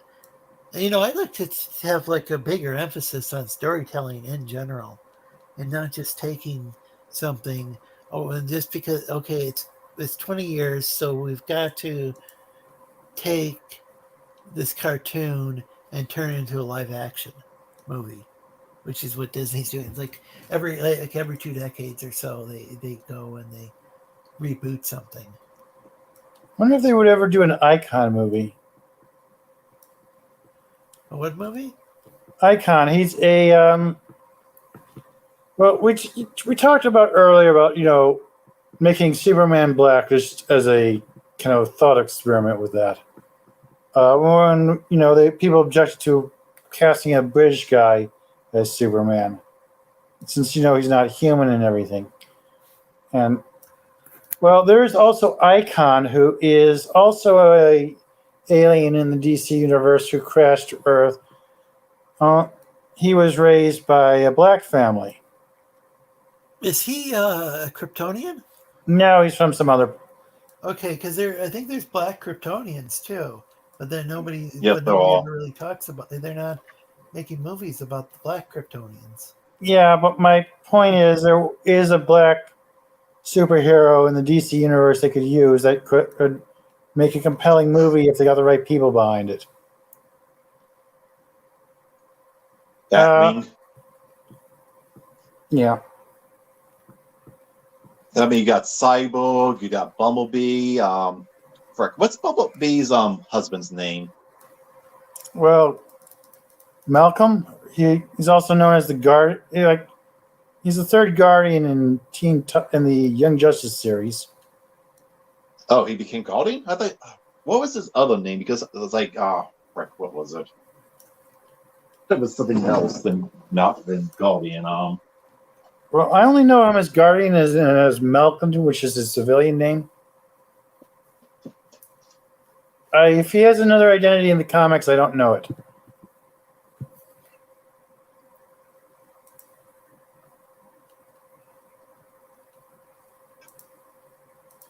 Well, if people want to pop open a tab or whatever, they can. Well, just if they want to change the channel. Was it Harbinger? I'm not going to get offended, but anyway, my buddy Alkenslice is streaming. You feel free to check him out if you want. I enjoy his streams. He keeps things entertaining. Oh, wait a second. I might not even. Oh, here we go. I think the link works. Sorry about interrupting. And hey, Apex Comics.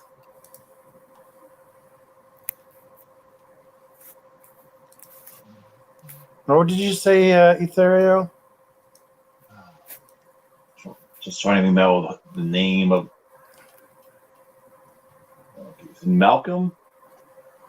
Yeah, I think his name was Malcolm, or it was Malcolm or Duncan.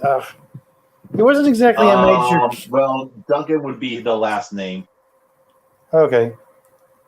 because so the fact that Bumblebee's name is Kevin Bicho / Duncan. So Duncan would be the husband's last name. Okay.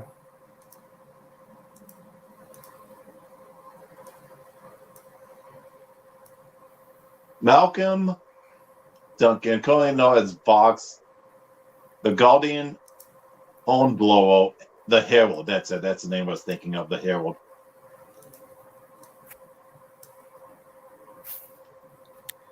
Well, it's good seeing Apparently, you. this is one of those titles that have been through many changes. Okay. So, Anyway, I'm not really sure what Icon's race is. Now, part of his backstory is I think it was he landed on Earth pre-Civil War or something. I can't remember.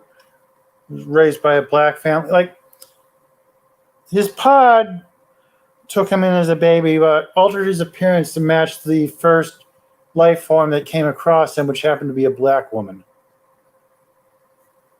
huh. Oh yeah, I think I remember hearing that.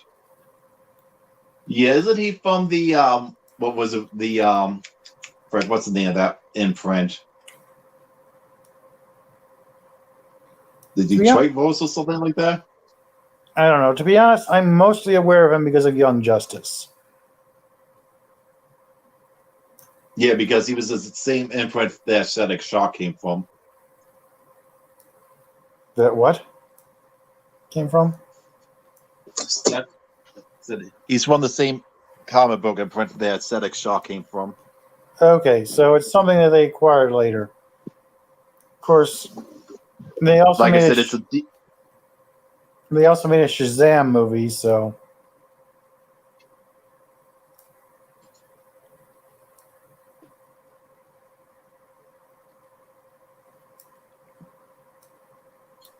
surprised we haven't got a Static Shock show in a while.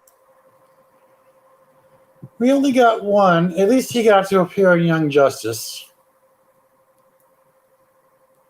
He like Shaq was pretty much absent outside of his own TV series. Like he showed up in one episode of Justice League Unlimited once when they were doing time travel shenanigans. And at most, they just referenced, he showed up. It's the future version of him showed up. And Jon Stewart commented on meeting him once before.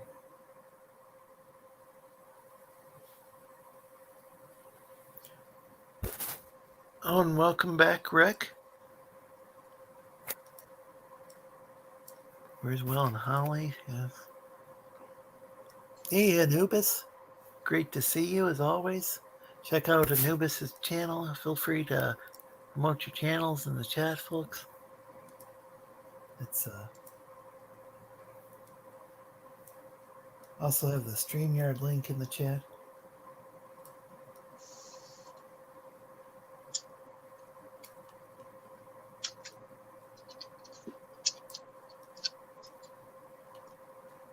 I know.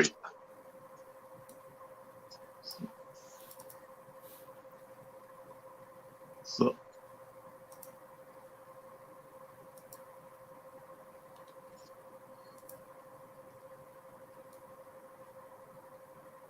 Happy Dinosaur 8000. Oh, hey, Happy Dino. Good to see you as always. Oh, Anyway, we've been going a while, but not sure how much. Anyway, there was something I meant to say earlier earlier. than normal, or Yeah, we but usually go 4 hours. I can't remember if we go 3 or 4 hours anymore. yeah, we should probably wrap up soon. But there was something else I wanted to say before we do. I had thought of, a creative way of, changing the race or gender of a classic character from literature in a way that would work well. Like, I was thinking might be fun if someone did a classic Jekyll and Hyde story, like the actual original source version of it, instead of, the modern version of it we come to think of today. I've said before, but the original Jekyll and Hyde, it was a twist ending that Jekyll and Hyde were the same person. But through pop culture, most people have come to think of it as a split personality rather than somebody donning a disguise to go live a life they have been repressing. It would be interesting if somebody had, like they could make a female version of it and rename the character so people won't realize it's Jekyll and Hyde at first. I mean, it would require some creative thinking to do it right, but it could be done. Oh, you just have a black folks to get actually find the guy's Jonah and make the propulsion. No, that could be good too, since a little good chunk of that thing was finding Dr. Jekyll's journal and piecing it together after what had happened after the fact. Of course, the problem Dr. Jekyll was facing was that he couldn't duplicate his formula due to one of his ingredients being tainted in the original batch, and he couldn't figure out what the missing ingredient was.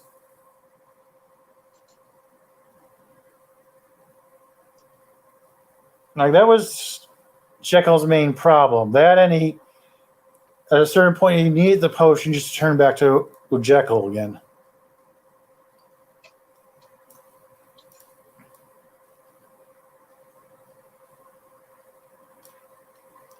Yeah, I don't even know what Dr. Jekyll's supposed to even look like. I mean,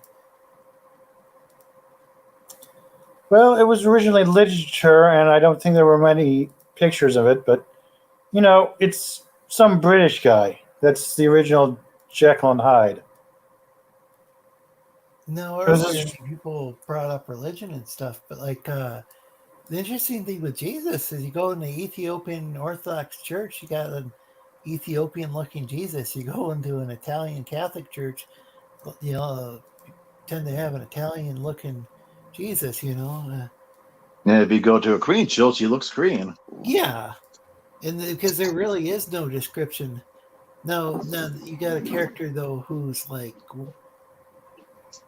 like one of their was it Ginger? There was what was the character's name on Gilligan's Island? And like what the name Ginger. was like, huh? Was Ginger the name of the redhead? Yeah. No, that Because would be Mary really had the other weird one. if, like, all of a sudden Ginger was no longer a redhead, because that was just kind of such a big thing about the character. Well, the thing Still- about you could do just Gilligan's Island and just create new characters. Yes, you could. Just don't make it Lost. There you go.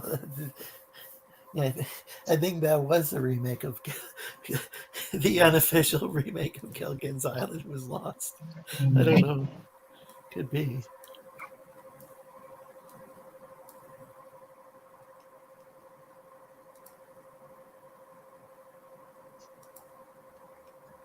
I'm joking, but yeah, that is kind of interesting though.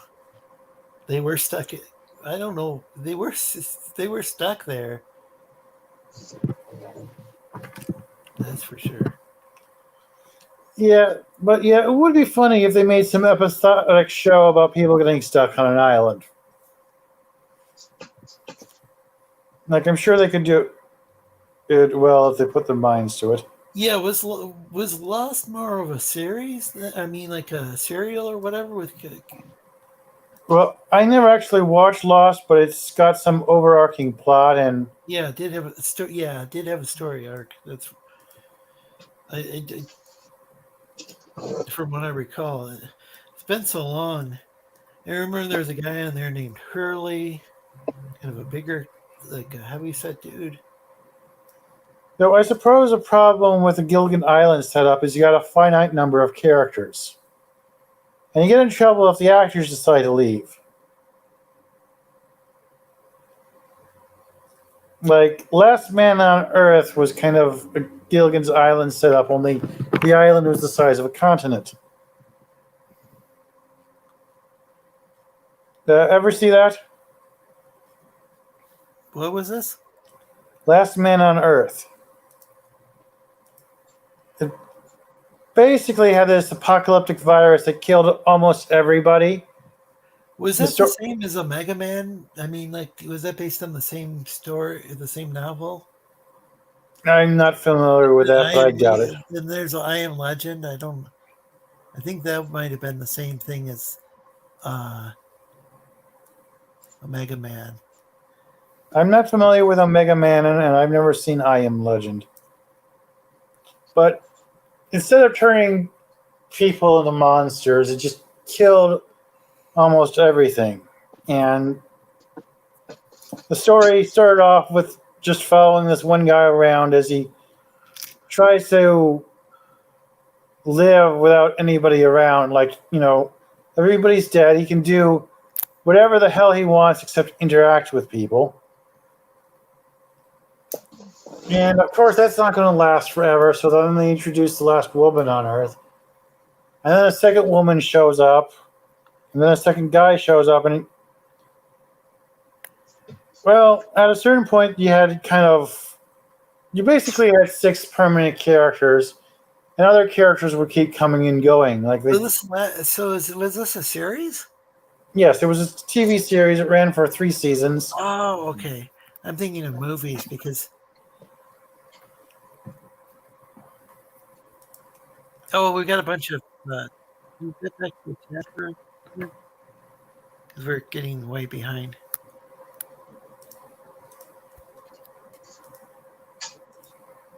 I was on the highway. Not sure what that means. So it was just spending time with the family. Don't apologize for spending time with the fellow dinosaurs. Happy Dino. They repressed being a serial killer? Oh boy, I think we're kind of way back with the chat. I'm going back to writing. This gives me a great idea for my. I don't even know if I. So some people have a kind of a. They don't like that word being pronounced. The YHWH word for God. And Jesus Buddy, a cop story. I did not consider writing one of them as a girl. Wait, I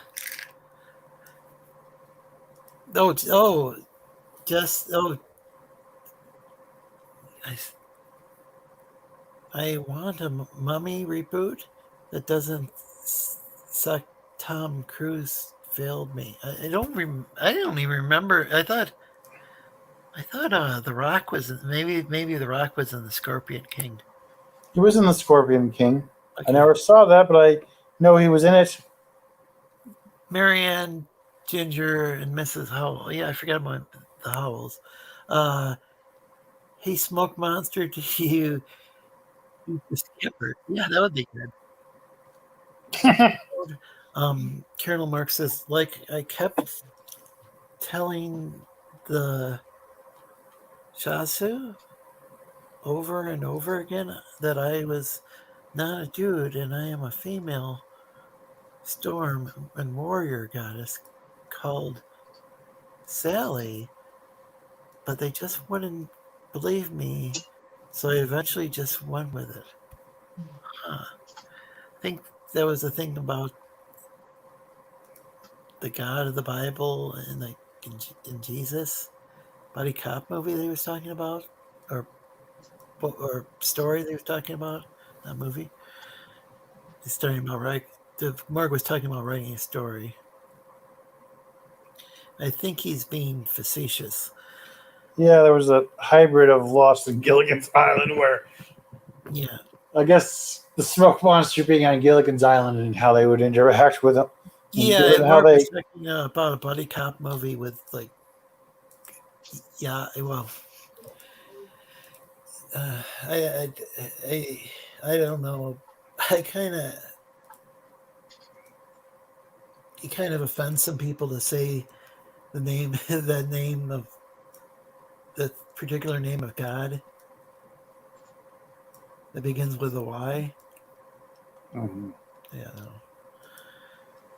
I don't know if I should say that or not, but It's been way too long since I colored something. yeah, it's been a while since I've seen you do that, but I figured you were doing that off air. Lost was a miniseries with historically bad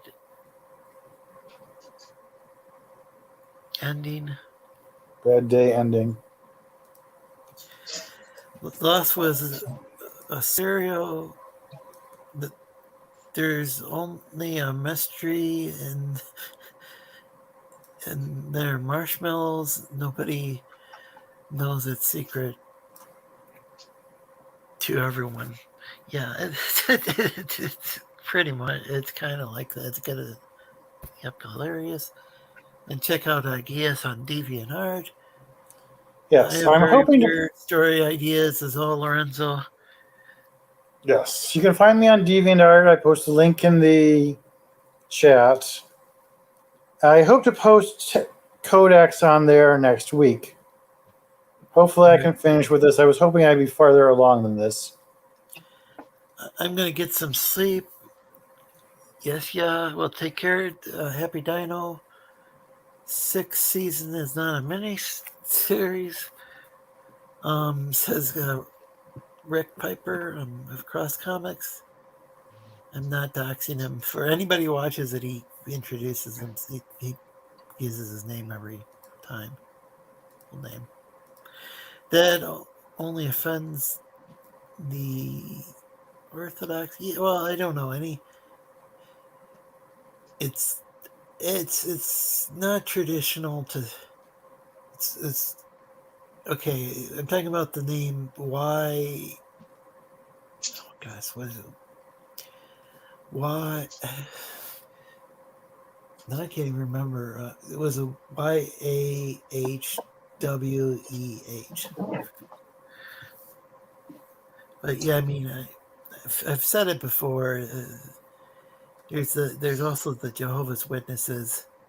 They that's kind of a variant of where Jehovah's a variant of that, but I don't really. That's kind of a. There was a taboo against saying it. I believe that it would be like said once a year in the temple. Lorenzo, I can barely hear you. Yeah, really? Yeah, you kind of just became mumbling for a moment, like something was covering the microphone. Hashem, there we go. Hashem is what the Orthodox Jewish people say. Yeah, I'm not even sure if the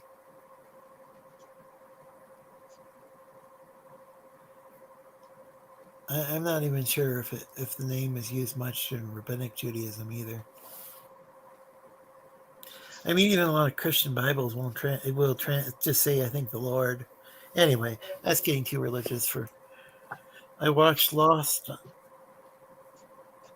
on an iPod from a cabin the wife and I rented while we were moving to Oregon.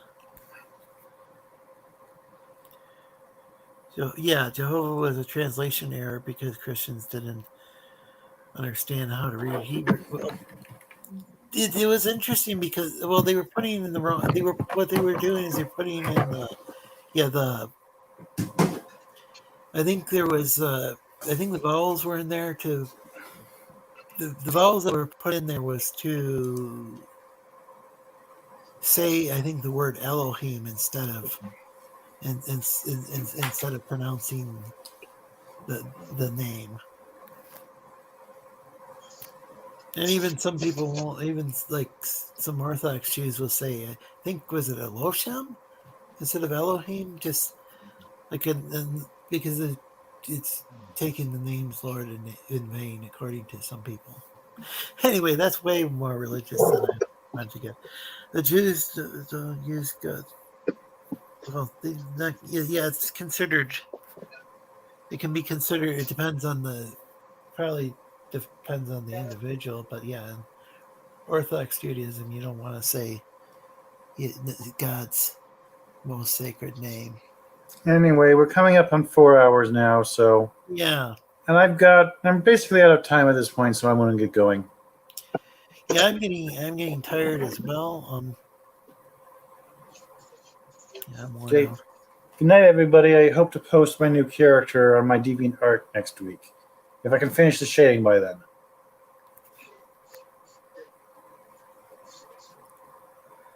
And yeah, that's all we have, because there weren't any vowel. There Hebrew was originally written without vowels. The Masoretes, I think, were the name of the group that added it, like in the vowels in the Middle Ages. And hi, William. We're starting to wrap up the show, and Ethereal Dragon, is there any place we can find you? I don't know.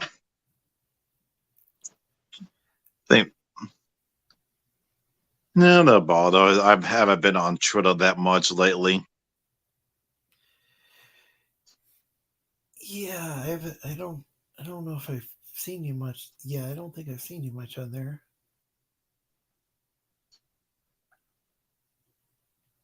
Well, thanks for joining us. I appreciate that. I know, I know a lot of times you're like preoccupied with other things. So I appreciate you being able to join us. Have a good night, everyone. Good night. I'm your host, Lorenzo Sleestak. You can find me here every Thursday night at 5 Pacific, 6 Mountain, 7 p.m. Central, and 8 p.m. Eastern, which is my time zone. And I used to know some of the times like overseas, but we just had the daylight saving. We just, I don't know, either went on or off of daylight savings time, so that kind of throws things off. And let's see, you got so was it Pascal? I hope I pronounced that right. I'm on Twitter, and I have an unused YouTube channel. Laugh Out Loud. Well, that's good to know. I stand corrected. That's not just orthodoxy. Yeah, that's the thing. Though there is no prohibition in the Torah itself, it seems to be a cultural thing. Yeah, there's even like a lot of Christian Bibles we translate. I think they'll translate the name as just the Lord. And some people have even I've seen scholars would even argue that the YHWH or YHVH and Elohim were originally separate tribal deities. A lot of scholars, I think we were talking about that before in a discussion off here. Sorry to. We really need to get into the whole religious aspect of this, the fact that the ancient Israelites were originally polytheistic. Well, even like Solomon put a tree to, I can't remember her name in the Canaanite religion, but I think it was like the Canaanite deity that was similar to Ishtar in, was that Babylonian or was that Sumerian? Because there's different names in the different religions, and whether these were all originally the similar or if it was due to what they call it, syncretism or not, I'm not sure. Yeah, El was the chief Canaanite god. Elohim's can actually mean like gods, plural. And it can mean different things depending on the context. Yeah, that's how that's given in the modern version of Book of Genesis. A lot of scholars will say that there's an E source, a J source, but the J is like kind of, this, well, that would like be the same thing as a Y, for the different names of God. What else? There's also a P source, like priestly source. There's also like Deuteronomy, like a source for Deuteronomy. That's some people say is a different writer. I mean, a lot of scholars, but then there's people who have other theories too, and there's people who say, and then there's the traditional things all written by Moses. Secretly a Bible scholar. All means El, also Lord and Canaanite too. So yeah, so El, so that's another interesting thing. So, they're in the Semitic languages, like I think El and El, and then there's like a bunch of there's similar names, like there's Allah, there's like they all have like the same roots. Syriac has a very similar name. Can't remember how it's pronounced now. Syriac Aramaic. I think Eli or Eli or something like that is how Jesus is quoted, and was it Palestinian or Jewish Aramaic at the time? So yeah, JPEND. Yeah. Now some people would say that instead of these different narratives being like combined necessarily by one editor, that maybe they were added over time. I'm kind of new to that theory. Anyway, take care, everybody, and hopefully didn't alienate everybody with religion talk. But I think it's fascinating though when we look at our most ancient stories, whether they be, and a lot of them aren't, a lot of our most ancient literature, like even like the Epic of Gilgamesh, there is a religious component. Like Gilgamesh does go to the forest where the cedar forest, and he's going to like chop down a tree, and what is it, like defy the gods by doing so. It's that's Pascal's got that right. Well, take care, everybody, and good night. Good night.